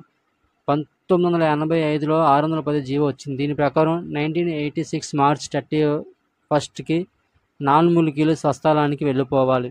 కానీ ఇది అమలు జరగలేదు. ఈలోపు చంద్రబాబు నాయుడు వచ్చారు. చంద్రబాబు నాయుడు కాలంలో 2001లో స్థానికేతరుల ఉద్యోగాల లెక్కకు గిర్గ్లానీ కమిటీ వేశారు. గిర్గ్లానీ కమిటీ తన రిపోర్టును రాజశేఖర రెడ్డి హయాంలో సమర్పించారు. 371 క్లాజ్ డి. ఇది ప్రాథమికంగా తెలంగాణ ఉద్యోగుల రక్షణకు చెందినది. ఏ రక్షణ అయితే అమలు చేయబడటం లేదు అని ఉద్యమాలు చేసిన వారు అదే ప్రాంతానికి పాలకులుగా తెలంగాణ రాష్ట్రం ఏర్పడింది. కనుక 371 ఇక రద్దు చేయాలని ఒక వాదన. ఎందుకంటే 371 క్లాజ్ డి పెట్టబడిన ప్రాంతం ప్రస్తుతం రాష్ట్రం అయింది. అయితే దీనిని తీసేయాలంటే రాజ్యాంగ సవరణ చేయాలి. పార్లమెంట్లో రాష్ట్ర విభజన సమయంలో ఉద్రిక్తలు చోటు చేసుకున్న నేపథ్యంలో ఈ సవరణ కుదరలేదు. అందువల్ల 2014 ఆంధ్రప్రదేశ్ పునర్వ్యవస్థీకరణ చట్టంలో 371 క్లాజ్ డిని ఏమాత్రం మార్చకుండా యథావిధిగా అలా ఉంచేశారు. అందువల్ల రాష్ట్రాలు 2 అయినప్పటికీ 371 క్లాజ్ డి 2 రాష్ట్రాలకు వర్తిస్తుంది. ఈ నేపథ్యంలో 4 సంవత్సరాల స్థానికత ప్రస్తుతం కొనసాగుతుంది. ఇది ఆంధ్రప్రదేశ్లోనైనా తెలంగాణలోనైనా నడుస్తున్నది. ఇక తెలంగాణలో 95% ఉద్యోగాలు స్థానికులకు, 5% ఉద్యోగాలు స్థానికేతరులకు ఓపెన్ మెరిట్ కోటా అనే జీవోకి రాష్ట్రపతి ఆమోదం లభించింది. అయితే ప్రస్తుతం 371 ఆర్టికల్ ఉండడం వల్ల ఉద్యోగాలకి సంబంధించి, గవర్నర్ అధికారాలకి సంబంధించి, ఉమ్మడి అధికారాలకి సంబంధించి, పోలీసు అధికారాలకి సంబంధించి ఎన్నో వివాదాలు కొనసాగుతున్నాయి. ప్రస్తుతం ఆంధ్రప్రదేశ్ పునర్వ్యవస్థీకరణ 2014 పార్ట్ 8 సెక్షన్ 7683. సెక్షన్ 76 ఇందులో ఆల్ ఇండియా సర్వీసులకు చెందిన రాష్ట్ర కేడర్ ఉద్యోగులు ఐఏఎస్, ఐపీఎస్, ఐఎఫ్ఎస్ విభజన గురించి రాశారు. ఉమ్మడి ఆంధ్రప్రదేశ్లో రాష్ట్రంలోని ఐఏఎస్, ఐపీఎస్, ఐఎఫ్ఎస్ సర్వీస్ కేడర్లు స్థానికులు అనుకుంటే ఒకరిని ఆంధ్ర కేడర్కి, ఒకరిని తెలంగాణ కేడర్కి కేటాయించాలి. అలానే ఆంధ్ర తెలంగాణ కేడర్లు ఏర్పడాలి. సెక్షన్ 77 జిల్లా, జోనల్, మల్టీ జోన్ కేడర్ ఉద్యోగాలకు చెందిన విషయాలు రాశారు. 371 క్లాజ్ డి రద్దయ్యే వరకు జిల్లా, జోనల్, మల్టీ జోనల్ కేడర్లకి చెందిన వారు అంతకుముందు ఎక్కడైతే ఉన్నారో అక్కడే కొనసాగుతారు. సెక్షన్ 78 ఇందులోని ఉద్యోగులకి షరతులతో కూడిన నిబంధనలను విధించారు. ఉదాహరణ, కేంద్రం లేదా రాష్ట్రం లెవెల్లో పనిచేస్తున్న ఉద్యోగులకి సర్వీస్ రూల్స్ నిర్ణయించడానికి ఆయా రాష్ట్ర ప్రభుత్వాలు ఇష్టం వచ్చిన రీతిన ప్రవర్తించరాదు. అలా చేస్తే భారత రాజ్యాంగం ప్రకారం 1వ అధ్యాయం 11వ భాగానికి భంగం కలిగించినట్లే. సెక్షన్ 79 అదే పదవిలో అధికారాల కొనసాగింపుకి ఈ సెక్షన్ తయారు చేశారు. ఉదాహరణ, ఉమ్మడి ఆంధ్రప్రదేశ్లో ఏదైనా ప్రాంతంలో ఏదైనా కార్యాలయంలో పనిచేసే ఉద్యోగి ఒకవేళ తెలంగాణ వ్యక్తి అయితే ఆ వ్యక్తికి అదే మాదిరి అధికారం ఉన్న కేడర్ ఉద్యోగం ఇవ్వాలి. తక్కువ స్థాయి ఉద్యోగం ఇవ్వరాదు. సెక్షన్ 80 ఉద్యోగులను విభజన చేయడానికి పునర్వ్యవస్థీకరణ చట్టం అమలులోకి వచ్చిన 30 రోజులలోపు సలహా సంఘాలు ఏర్పాటు చేసుకోవచ్చు. వీటినే సలహా కమిటీలు లేదా విభజన కమిటీలు అనవచ్చు. సెక్షన్ 81 ఉద్యోగుల విభజనలో కేంద్రం ఇచ్చే ఆదేశాలే అంతిమం. దీనికి 2 రాష్ట్రాలు కట్టుబడి ఉండాలి. సెక్షన్ 82 ప్రభుత్వ రంగ కార్పొరేషన్లో ఉద్యోగాల విభజనకు సంబంధించినది. దీని ప్రకారం కార్పొరేషన్లో పనిచేసే ఉద్యోగులు ప్రాథమికంగా 1 సంవత్సరం కొనసాగొచ్చు. ఆ సమయంలో యాజమాన్య నిర్ణయాలతో 2 రాష్ట్రాల మధ్య ఉద్యోగుల పంపకానికి విధానాన్ని రూపొందించుకోవచ్చు. అయితే ఈ సెక్షన్ రాష్ట్ర ప్రభుత్వ రంగ సంస్థలకి, కార్పొరేషన్లకి కూడా వర్తిస్తుంది. ముఖ్యమైన సెక్షన్ 83 పబ్లిక్ సర్వీస్ కమిషన్లకు సంబంధించినది. ఉమ్మడి రాష్ట్రంలో ఉన్న ఏపీపీఎస్సీ విభజన తర్వాత ఆంధ్రప్రదేశ్ సర్వీస్ కమిషన్గా మారిపోతుంది. కనుక రాజ్యాంగంలోని 315 ఆర్టికల్ ప్రకారం తెలంగాణకి కొత్త సర్వీస్ కమిషన్ ఏర్పడుతుంది. ఇది రాష్ట్రపతి ఆమోదంతో యూపీఎస్సీకి చెందిన నిబంధన 4 ప్రకారం ఏర్పడుతుంది. ఉమ్మడి ఆంధ్రప్రదేశ్లో ఏపీపీఎస్సీ చైర్మన్ మరియు సభ్యుల విభజన తర్వాత కూడా ఏపీపీఎస్సీలోనే కొనసాగుతారు. టీఎస్పీఎస్సీకి కొత్త చైర్మన్ మరియు సభ్యులను గవర్నర్ నియమిస్తారు రాష్ట్రపతి నిర్ణయం మేరకు. విభజన కమిటీలు. ఆంధ్రప్రదేశ్ పునర్వ్యవస్థీకరణ చట్టం 2014 సెక్షన్ 80 ప్రకారం ఉద్యోగాల విభజనకు సంబంధించి సలహా సంఘాలు కమిటీలు ఏర్పాటు చేసుకోవచ్చు. ఇందులో ముఖ్యంగా 3 కమిటీలు ఏర్పడ్డాయి. 1 సచివాలయ విభజన కోసం వికే అగర్వాల్ కమిటీ, 2 రాష్ట్ర కేడర్ ఉద్యోగాల విభజనకు కమల్నాథన్ కమిటీ, 3 అఖిల భారత సర్వీసు ఉద్యోగాల విభజనకు ప్రత్యూష్ సిన్హా కమిటీ ఏర్పడ్డాయి. 1 సచివాలయ ఉద్యోగాల విభజనలో పాటించిన ప్రధాన సూత్రం స్థానికత. ఇంకా మిగిలిన ఉన్న ఉద్యోగులను 2 ప్రాంతాలలో డిప్యూటేషన్ మీద నియమించి ఉన్నారు. ఈ సచివాలయ విభజనలో వికే అగర్వాల్ కమిటీ ఆంధ్రప్రదేశ్ 13:10 తెలంగాణలకు నిష్పత్తి అనుసరించింది. 2 రాష్ట్ర కేడర్ ఉద్యోగాల విభజన సచివాలయంలోని హెచ్ఓడీల నుంచి మొదలైంది. ఏ రాష్ట్రంలో అయితే నిర్ణీత కేడర్ సంఖ్య కంటే తక్కువ ఉద్యోగాలు ఉన్నారో ఆ రాష్ట్రానికి రెండో రాష్ట్రం నుంచి కేటాయింపు జరిగింది. ప్రధానంగా ఆంధ్ర ఉద్యోగులు తెలంగాణ కార్యాలయాల్లో పనిచేసేందుకు ఉత్తర్వులు ఇచ్చారు. దానిని ఆర్డర్ టు వర్క్ ఉత్తర్వులు అంటారు.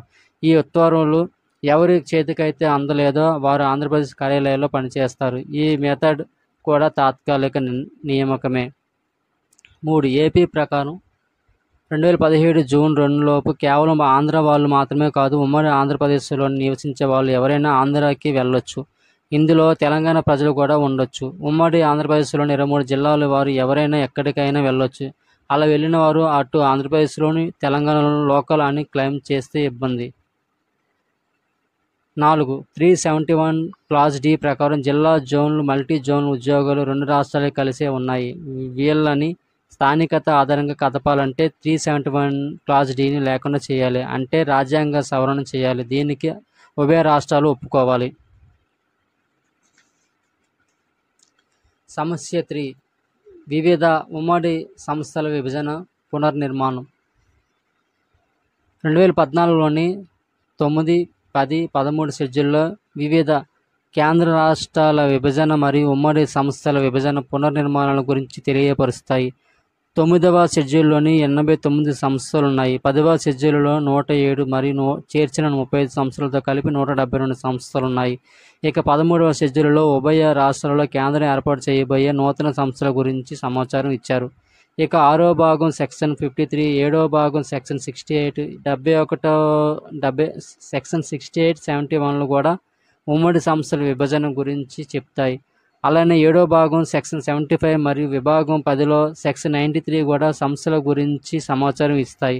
ఈ భాగాలు, ఈ సెక్షన్లు, ఈ షెడ్యూళ్ళు గురించి వివరణాత్మక సమాచారం ఉంది. చదవండి. మరి ఎగ్జామ్లో వీటిపై ప్రశ్నలు వస్తున్నాయి.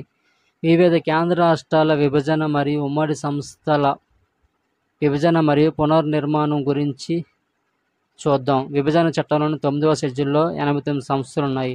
10వ షెడ్యూల్లో 42 సంస్థలు ఉన్నాయి. 10వ షెడ్యూల్లో 142 సంస్థలు ఉమ్మడి సంస్థలు ఉన్నాయి. 13వ షెడ్యూల్లో నవ్యాంధ్రప్రదేశ్లో కేంద్రం ఏర్పాటు చేయవలసిన సంస్థలు ఉన్నాయి. అలాగే ఆంధ్ర పునర్వ్యవస్థీకరణ చట్టం 7వ భాగం సెక్షన్ 68, సెక్షన్ 53, సెక్షన్ 71 వరకు ఉమ్మడి ఆంధ్రప్రదేశ్లో నెలకొల్పబడి ఉన్న వీరి ఆస్తుల పంపకాల గురించి రాసి ఉన్నది. షెడ్యూల్లో 9లో మొత్తం 89 సంస్థల్లో 70 సంస్థలు ప్రధానమైనవి, మిగతా 14 అనుబంధ సంస్థలు. సెక్షన్ 68 ఆంధ్రప్రదేశ్ పునర్నిర్మాణ చట్టం భాగం 7 సెక్షన్ 68 ప్రకారం 9 షెడ్యూల్ వివరణ ఉన్నది. ఇందులో చెప్పిన కంపెనీలు, కార్పొరేషన్స్, ఉమ్మడి సంస్థలు ఏ ప్రాంతంలో అయితే ఉన్నాయో అక్కడే విరామం లేకుండా పనిచేస్తాయి. అయితే ఇందులోని ఉద్యోగులు మాత్రం స్థానికత ఆధారంగా విభజన చేయబడతాయి. సెక్షన్ 53 భాగం 6 ఉమ్మడి ఏపీలోని ఒక సంస్థ విభజన తర్వాత కూడా అదే ప్రదేశంలో కొనసాగుతూ ఒకవేళ దానికి అప్పు ఉంటే జనాభా నిష్పత్తి మీద 2 రాష్ట్రాలకు పంచాలి. అలానే నియమిత తేదీ వరకు లాభాలు ఉంటే 2 రాష్ట్రాలు పంపకాలు చేసుకోవాలి. 2014 జూన్ 2 వరకు జనాభా ప్రాతిపదికన, అలానే ఆ సంస్థలకు చెందిన ఆస్తులు ఆ సంస్థ ఏ రాష్ట్రంలో ఉంటే ఆ రాష్ట్రానికి చెందుతాయి. సెక్షన్ 71 భాగం 7. ఈ సెక్షన్లో కూడా 9వ షెడ్యూల్కి సంబంధించినది. ఉమ్మడి సంస్థల విభజనలో ఉమ్మడి రాష్ట్రాల ప్రయోజనాలు కాపాడుతాయి. ఈ సెక్షన్లో కూడా 9వ షెడ్యూల్కు సంబంధించినది. ఉమ్మడి సంస్థల విభజనలో ఉమ్మడి రాష్ట్రాల ప్రయోజనాలు కాపాడబడతాయి అని చెప్పబడింది. షీలా భేడే కమిటీ. ఈ కమిటీ ప్రధాన ఉద్దేశం 9 షెడ్యూల్ చెప్పిన ఉమ్మడి సంస్థల విభజన ఉద్దేశించినది. అంతేకాదు, ఉమ్మడి ఆంధ్రప్రదేశ్ రాష్ట్ర ప్రభుత్వ సంస్థల సిబ్బందితో సహా ఆస్తుల అప్పుల పంపిణీ కోసం ఏర్పడింది. ఈ కమిటీ మొత్తం 9వ షెడ్యూల్లోని 59 సంస్థల విభజనకి సిఫార్సు చేసింది. ఇందులో భాగంగా ఈమె ఉమ్మడి సంస్థల ఆస్తులు, అప్పులు, లాభాలపైన దృష్టి పెట్టింది. ఉద్యోగుల విభజన జోలికి వెళ్ళలేదు. ఈ కమిటీ కాల పరిమితి 2015 ఆగస్టు 31కి ముగిసింది. మళ్ళీ ఈ కమిటీ కాల వ్యవధిని 2016 సెప్టెంబర్లో పెంచారు, డిసెంబర్ 31, 2016 వరకు. షీలా భేడి కమిటీ చేసిన సిఫార్సులు: 1. హెడ్ క్వార్టర్ ప్రధాన కార్యాలయం ఆధారంగా ఉమ్మడి రాష్ట్రంలోని 9వ షెడ్యూల్లోని సంస్థలను విభజన చేయమన్నది. 2. ఉద్యోగాల విభజన స్థానికత ఆధారంగా చేయాలని తెలంగాణ కోరుతుంది. జనాభా ప్రాతిపదికన చేయాలని ఏపీ అంటుంది. ఎందుకంటే స్థానికత ఆధారంగా చేస్తే చాలామంది ఉద్యోగులు ఏపీకి చేరుతారు. వీరిని భరించే శక్తి నవ్యాంధ్రప్రదేశ్కి లేదు. అంశం మీద సుప్రీంకోర్టు జోక్యం చేసుకుని ఇలా తీర్పు చెప్పింది. ప్రభుత్వ రంగ సంస్థలకు సంబంధించి ఏ సమస్య అయినా పరిష్కరించే బాధ్యత కేంద్ర ప్రభుత్వానిదే. ఈ 9వ షెడ్యూల్లోని ఏపీ పాడి పరిశ్రమల అభివృద్ధి సంస్థ మొత్తంగా హైదరాబాద్లోని సికింద్రాబాద్, లాలాపేటలో ఉంది. ఇది 89 సంస్థలతో ఒకటి. 2014 జూన్ 2 తర్వాత ఈ సంస్థను, దాని ఆస్తులను తెలంగాణ స్వాధీనం చేసుకుంది. దీనికి తెలంగాణ డైరీ డెవలప్మెంట్ కార్పొరేషన్ పేరు పెట్టుకుంది. దీని ఆస్తుల వివరాలు 50,000 కోట్లు. అయితే ఇది అన్యాయం అంటూ ఏపీ కేంద్రానికి ఫిర్యాదు చేసింది. కేంద్రం చెప్పింది.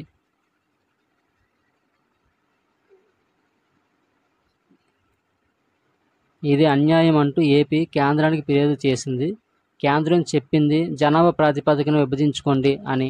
కానీ తెలంగాణ అంటుంది ఈ ఆస్తులు అన్నీ తమకే చెందాలని. ఈ సమస్య పరిష్కరించబడలేదు. 9వ షెడ్యూల్లోని 89 సంస్థలు వరుసగా: 1. ఆంధ్రప్రదేశ్ రాష్ట్ర విత్తనాభివృద్ధి. 2. ఏపీ వ్యవసాయ పారిశ్రామిక అభివృద్ధి సంస్థ. 3. ఏపీ రాష్ట్ర గిడ్డంగుల సంస్థ. 4. ఏపీ పౌర సరఫరాల సంస్థ. 5. AP Genco. 6. AP Transco.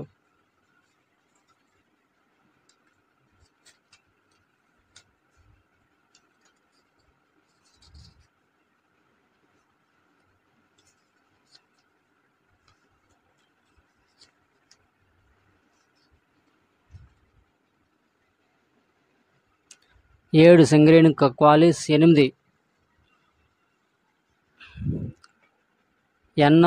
ఎన్ఆర్ఈడి cap.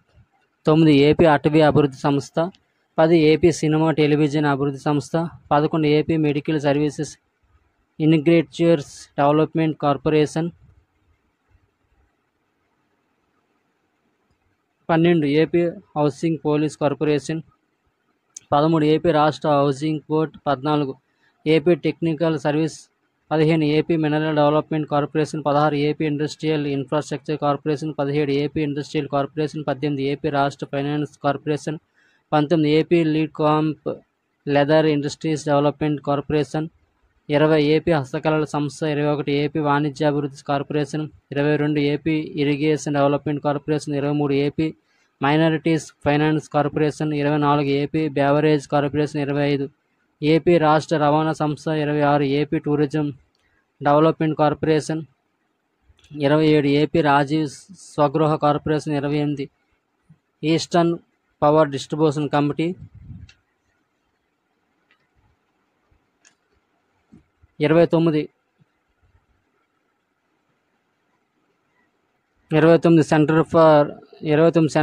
Central power distribution company. 30. Northern power distribution company. 31. AP highway machinery engineering corporation. 32. Southern distribution company. 33. AP foods. 34. Vizag apparel park feral.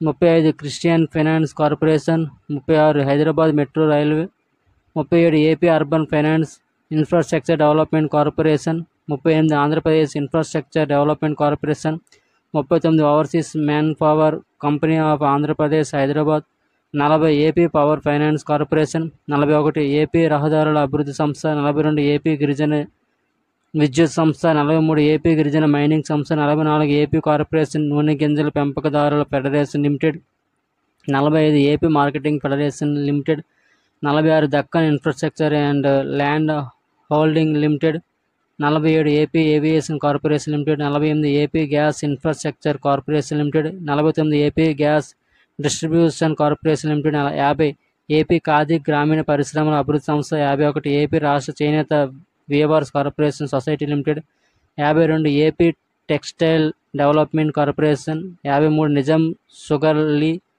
54 AP ఆహార processing society, 55 Krishnapatnam international leather complex private limited, 56 cooperative sugar factories limited, 57 textile parks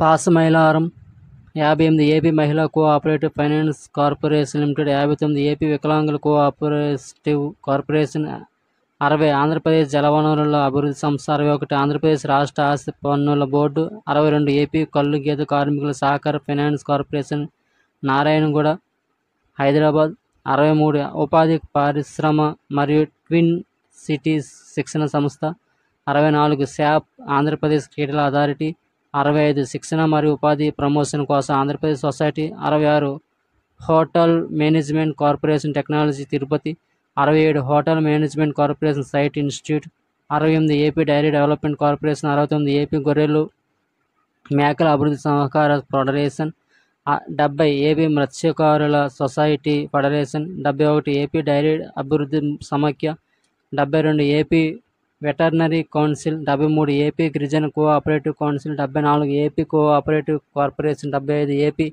education and welfare infrastructure development corporation, 76 SC cooperative finance corporation, 77 వెనుకబడిన తరగతుల cooperative finance corporation, 78 రజకుల cooperative society finance corporation, 79 నాయి బ్రాహ్మణుల cooperative society, 80 Sagar cooperative society, 81 Valmiki cooperative society, 82 Balija cooperative society, 83 Bhatraju cooperative society, 84 Medara cooperative society, 85 Kummari cooperative society, 86 Vishwabrahmana cooperative society, 87 కల్లు గీత కార్మికుల cooperative society, 88 Vaddera cooperative society, 89 cooperative rural irrigation corporation. ఇవి కాక 10వ షెడ్యూల్లోని ఇంకా మన ఉమ్మడి రాష్ట్రానికి చెందిన మరొక 142 సంస్థలు ఉన్నాయి. 10వ షెడ్యూల్లో వివిధ సంస్థల వివరణ. ఏపీ పునర్వ్యవస్థీకరణ చట్టం 2014 సెక్షన్ 75 ప్రకారం 10వ షెడ్యూల్లో పేర్కొన్న 107 సంస్థల వివరణ ఉన్నది మరియు 35 సంస్థలు చేర్చారు. మొత్తం 142 సంస్థలు ఉన్నాయి. సెక్షన్ 75 ఏం చెబుతుందంటే 10వ షెడ్యూల్లో చెప్పబడిన సంస్థలు తమ యొక్క సేవలను కొనసాగించాలి. ఇందులోని సంస్థలు నియమిత తేదీ నుండి 1 సంవత్సరం పాటు ఈ సేవలను కొనసాగించాలి. అంటే విభజన జరిగే వరకు. ఒకవేళ విభజన ఆలస్యమైతే కేంద్ర ప్రభుత్వం నిర్ణయించిన కాలపరిమితికి లోబడి ఉండాలి. మొత్తం 10వ షెడ్యూల్లో 107 మరియు 35 కలిపి 142 సంస్థలతో దీని గురించి అడిగినారు. 22 ప్రభుత్వ రంగ సంస్థలు, 10 చట్టబద్ధ సంస్థలు, స్టాట్యూటరీ బాడీస్, 17 సొసైటీలు, 2 బోర్డులు, మిగతావి అంతా క్రియాత్మకంగా లేవు. 142 సంస్థల్లోని 107 సంస్థల వివరాలు. కొన్ని రాష్ట్ర సంస్థలలో సౌకర్యాల కొనసాగింపు. Continuous of facilities in certain state institutions. శిక్షణ సంస్థలు కేంద్ర జాబితా. 1 ఆంధ్రప్రదేశ్ రాష్ట్ర సహకార సంఘాల సమైక్య Hyderabad. 2 AP study circle for backward classes Visakhapatnam. 3 environment protection training and research institute Hyderabad. 4 Andhra Pradesh forest academy Rangareddy జిల్లా. 5 Andhra Pradesh state council of science and technology APCOST Hyderabad. 6 doctor Marri Chenna Reddy మానవ వనరుల అభివృద్ధి సంస్థ Andhra Pradesh Hyderabad. 7 centre for good governance Hyderabad. 8 state institute of health and family welfare Vengala Rao Nagar Hyderabad. 9 state board of technical education మరియు training Hyderabad. 10 Andhra Pradesh police academy Hyderabad. 11 water and land management training and research institute WALAMTARI Hyderabad. 12 AMR Andhra Pradesh academy for rural development Hyderabad. 13 Sri Ramananda Tirtha training and research institute. 14 Andhra Pradesh prohibition and excise academy. 15 state institute of education technology Hyderabad. 16 state council of education research and training Hyderabad. 17 Andhra Pradesh study circle Hyderabad. 18 tribal culture and research institute Sankshema Bhavan Masab tank Hyderabad. 19 board of intermediate education Hyderabad. 20 Andhra Pradesh seeds certification agency Hyderabad. 21 Andhra Pradesh livestock development agency Hyderabad. 22 centre for forest and natural resources management studies సిఫ్నార్ రంగారెడ్డి జిల్లా. 23 Andhra Pradesh press academy Hyderabad. 24 AIDS control society Hyderabad. 25 Andhra Pradesh medicinal and aromatic plants board Hyderabad. 26 Andhra Pradesh paramedical board Hyderabad. 27 Andhra Pradesh state council of higher education Hyderabad. 28 forensic science laboratory Hyderabad. 29 state level police recruitment board. 30 society for Andhra Pradesh network softnet Hyderabad. 31 Andhra Pradesh engineering research labs Hyderabad. 32 Andhra Pradesh Urdu academy Hyderabad. 33 Andhra Pradesh urban services for the poor Hyderabad. 34 mission for elimination of poverty in municipal areas MEPMA Hyderabad. 35 Andhra Pradesh rural livelihood project MPU Hyderabad. 36 water conversation mission. 37 society for elimination of rural property Hyderabad. 38 employment generation and marketing mission Hyderabad. 39 Andhra Pradesh remote sensing application centre అప్రాక్ Hyderabad. 40 Andhra Pradesh open school society Hyderabad. 41 APREI society Hyderabad. 42 Andhra Pradesh social welfare residential educational institution society Hyderabad. 43 state agriculture management and extension training institute SAMETI Hyderabad. 44 soil conservation training centre Hyderabad. 45 state management institute for livestock development in Andhra Pradesh SMILDA Hyderabad. 46 state animal husbandry training centre east Godavari. 47 state institute of fisheries technologies SIFT Kakinada. 48 Mahatma Jyotiba Phule Andhra Pradesh backward class welfare residential institute society Hyderabad. 49 Andhra Pradesh commission for backward classes Hyderabad. 50 Hindi academy Hyderabad. 51 Telugu academy Hyderabad. 52 సంస్కృత academy Hyderabad. 53 oriental manuscript library and research institute Hyderabad. 54 Andhra Pradesh state archives and research institute Hyderabad. 55 Rajiv Gandhi university of knowledge technologies Hyderabad. 56 Jawaharlal Nehru architecture and fine arts university Hyderabad. 57 Sri Padmavathi Mahila Vishwavidyalayam Tirupati. 58 Dravida university Kuppam. 59 Telugu విశ్వవిద్యాలయం Hyderabad. 60 doctor BR విశ్వవిద్యాలయం Hyderabad. 61 RVM SSA authority Hyderabad. 62 Andhra Pradesh ప్రభుత్వ పాఠ్య పుస్తక ముద్రణాలయం Hyderabad. 63 state central library Hyderabad. 64 Andhra Pradesh pollution control board Hyderabad. 65 Andhra Pradesh biodiversity board Hyderabad. 66 Andhra Pradesh national green corps Secunderabad. 60 directorate of institute of preventive medicine Hyderabad. 68 institute of electronic governance AP society for knowledge networks Hyderabad. 69 national institute of urban management Hyderabad.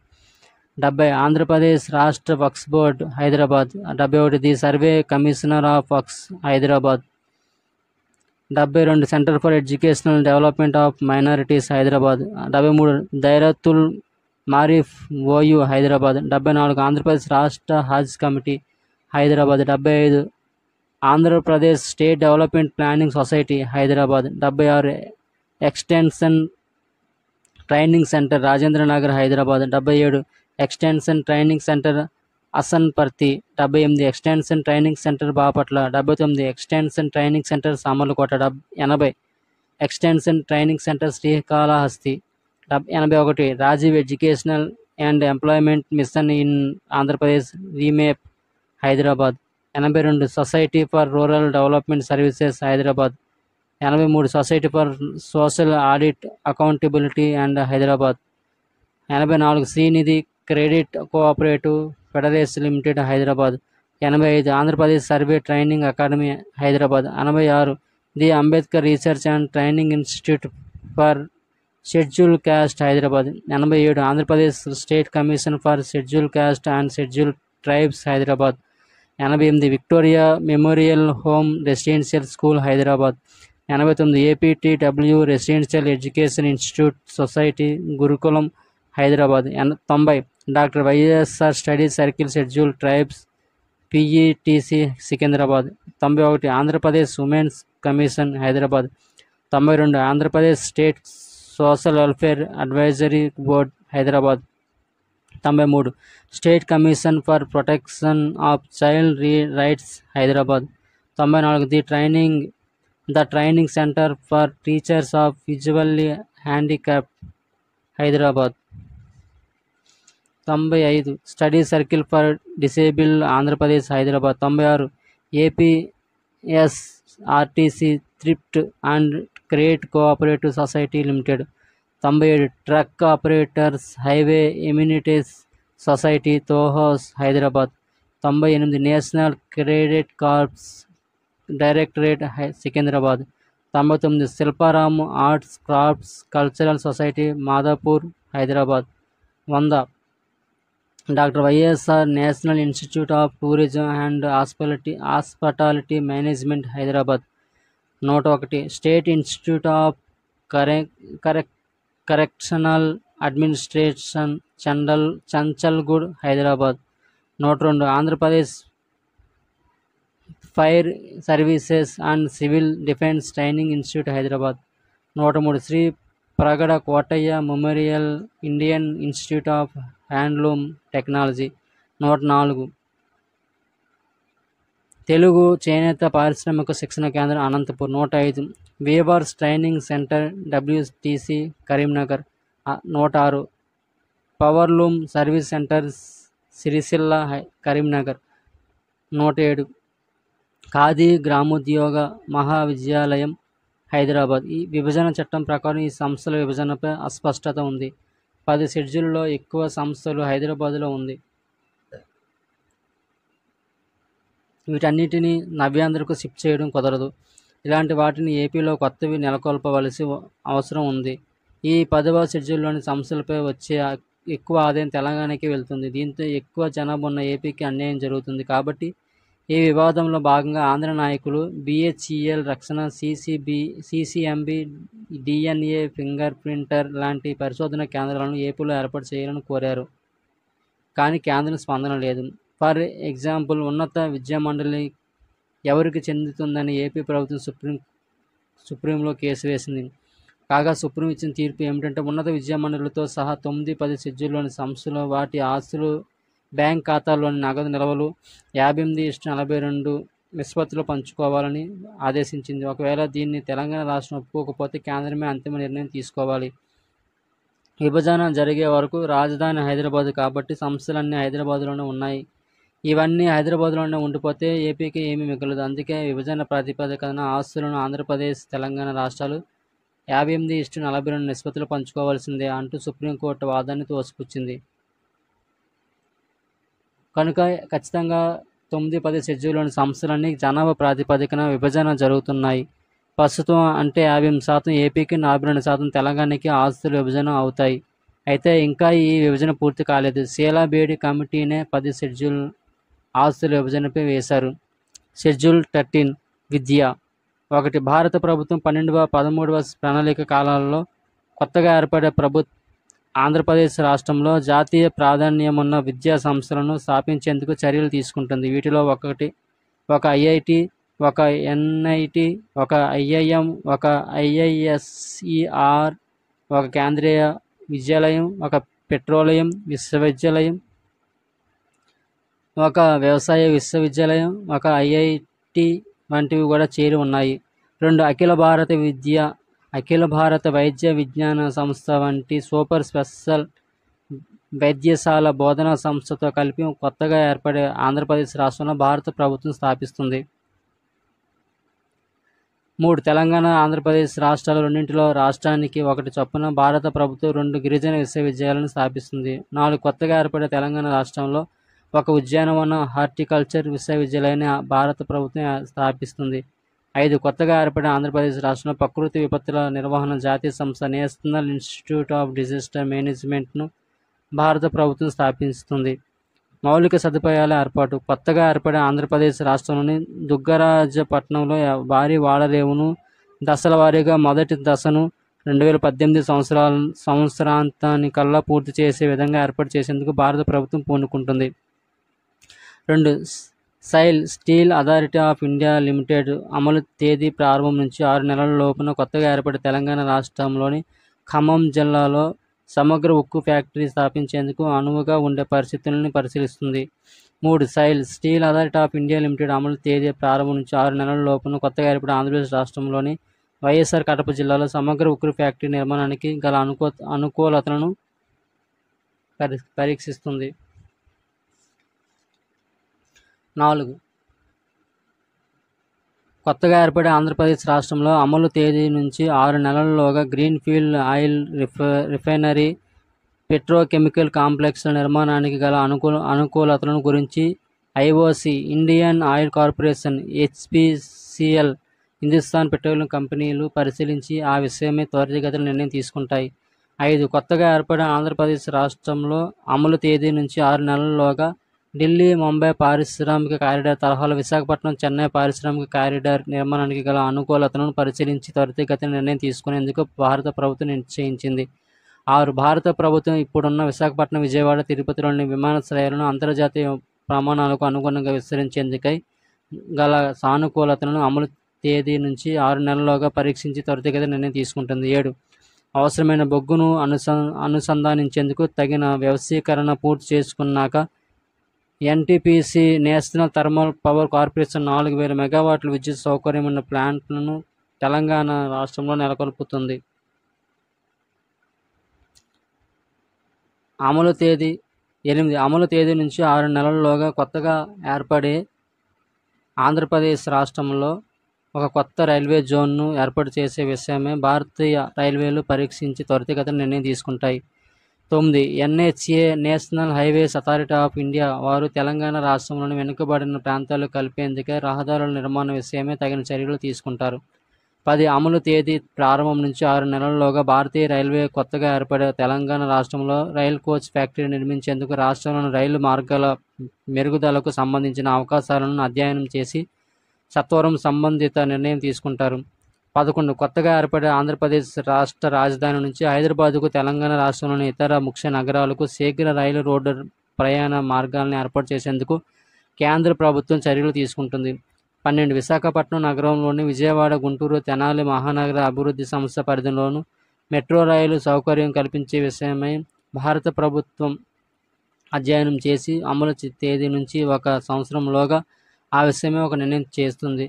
AP పునర్విభజన చట్టం 2014 భాగం 10 section 93 ఇలా చెప్తుంది: కొత్తగా ఏర్పడే ఆంధ్రప్రదేశ్ ప్రగతికి, సుస్థిర అభివృద్ధికి ఏర్పాటు చేయాల్సిన నూతన సంస్థల గురించి కేంద్రం అన్ని రకాల చర్యలు తీసుకోవాలని సూచిస్తుంది. అంటే 13 షెడ్యూల్ నవ్యాంధ్రప్రదేశ్లో ఏర్పాటు చేసే నూతన సంస్థల వివరాలు చెప్తుంది. 13 షెడ్యూల్లో ఈ కింది సంస్థలు ఏర్పాటు చేస్తామని చెప్పారు. 1. Guntur AIIMS, all India medical science. 2. Tirupati IIT. 3 IISCR Tirupati. 4 IIM Vizag. 5 IIVE Vizag. 6 IIIT Satyavedu Chittoor. 7 NIDM Kondapavuluru Vijayawada. ఇవే కాక దుగరాజపట్నం పోర్టు 2018కి పూర్తి కావాలి, కానీ ఇది పెండింగ్లో ఉంది. SAIL Kadapa industrial corridor Visakha Chennai. Vijayawada Guntur Tenali metro. Visakha metro కేంద్రం ఆలోచనలో ఉంది. విజయవాడ మెట్రోకి అవకాశం ఇచ్చింది. ఇవి కాక ఇంకా చాలానే సంస్థలు నవ్యాంధ్రలో ఏర్పడ్డాయి. వీటిలో వరుసగా 1 ఉర్దూ విశ్వవిద్యాలయం కర్నూలు జిల్లా ఓరవకల్లులో శంకుస్థాపన జరిగింది 2015 నవంబర్ 9న. 2 విజయనగరంలో గిరిజన విశ్వవిద్యాలయం శంకుస్థాపన జరిగాయి. 3 విశాఖలో పెట్రోలియం యూనివర్సిటీ శంకుస్థాపన జరిగింది. విజయవాడ చుట్టూత ఏర్పాటైన సంస్థల్లో 1 పౌర సరఫరాల కమిషనరేట్ గొల్లపూడి. 2 తూనికల కొలతల డెవలప్మెంట్ గుణదల. 3 సాంఘిక సంక్షేమ శాఖ డైరెక్టరేట్ ఏవిఎస్ రెడ్డి రోడ్ విజయవాడలో. 4 AP industrial department Gollapudi. 5 central designing organisation Bhavanipuram. 6 customs ఆదాయ పన్ను డైరెక్టరేట్ ఆటోనగర్. 7 పారిశ్రామిక మౌలిక సదుపాయాల కల్పన సంస్థ Guru Nanak colony. 8 directorate of boilers Autonagar. 9 excise commissionerate enforcement directorate Prasadampadu. 10 AP irrigation department Suryaraopeta. 11 intelligent directorate Gunadala.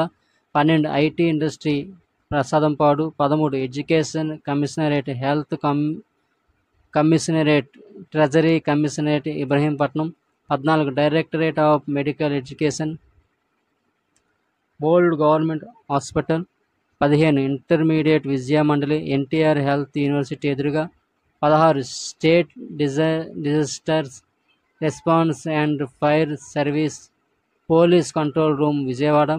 17 వాణిజ్య పన్నుల శాఖ ఆటోనగర్. 18 డీజీపీ కార్యాలయం సూర్యారావుపేట. 19 ఏపీ పారామెడికల్ బోర్డు పాత హాస్పిటల్.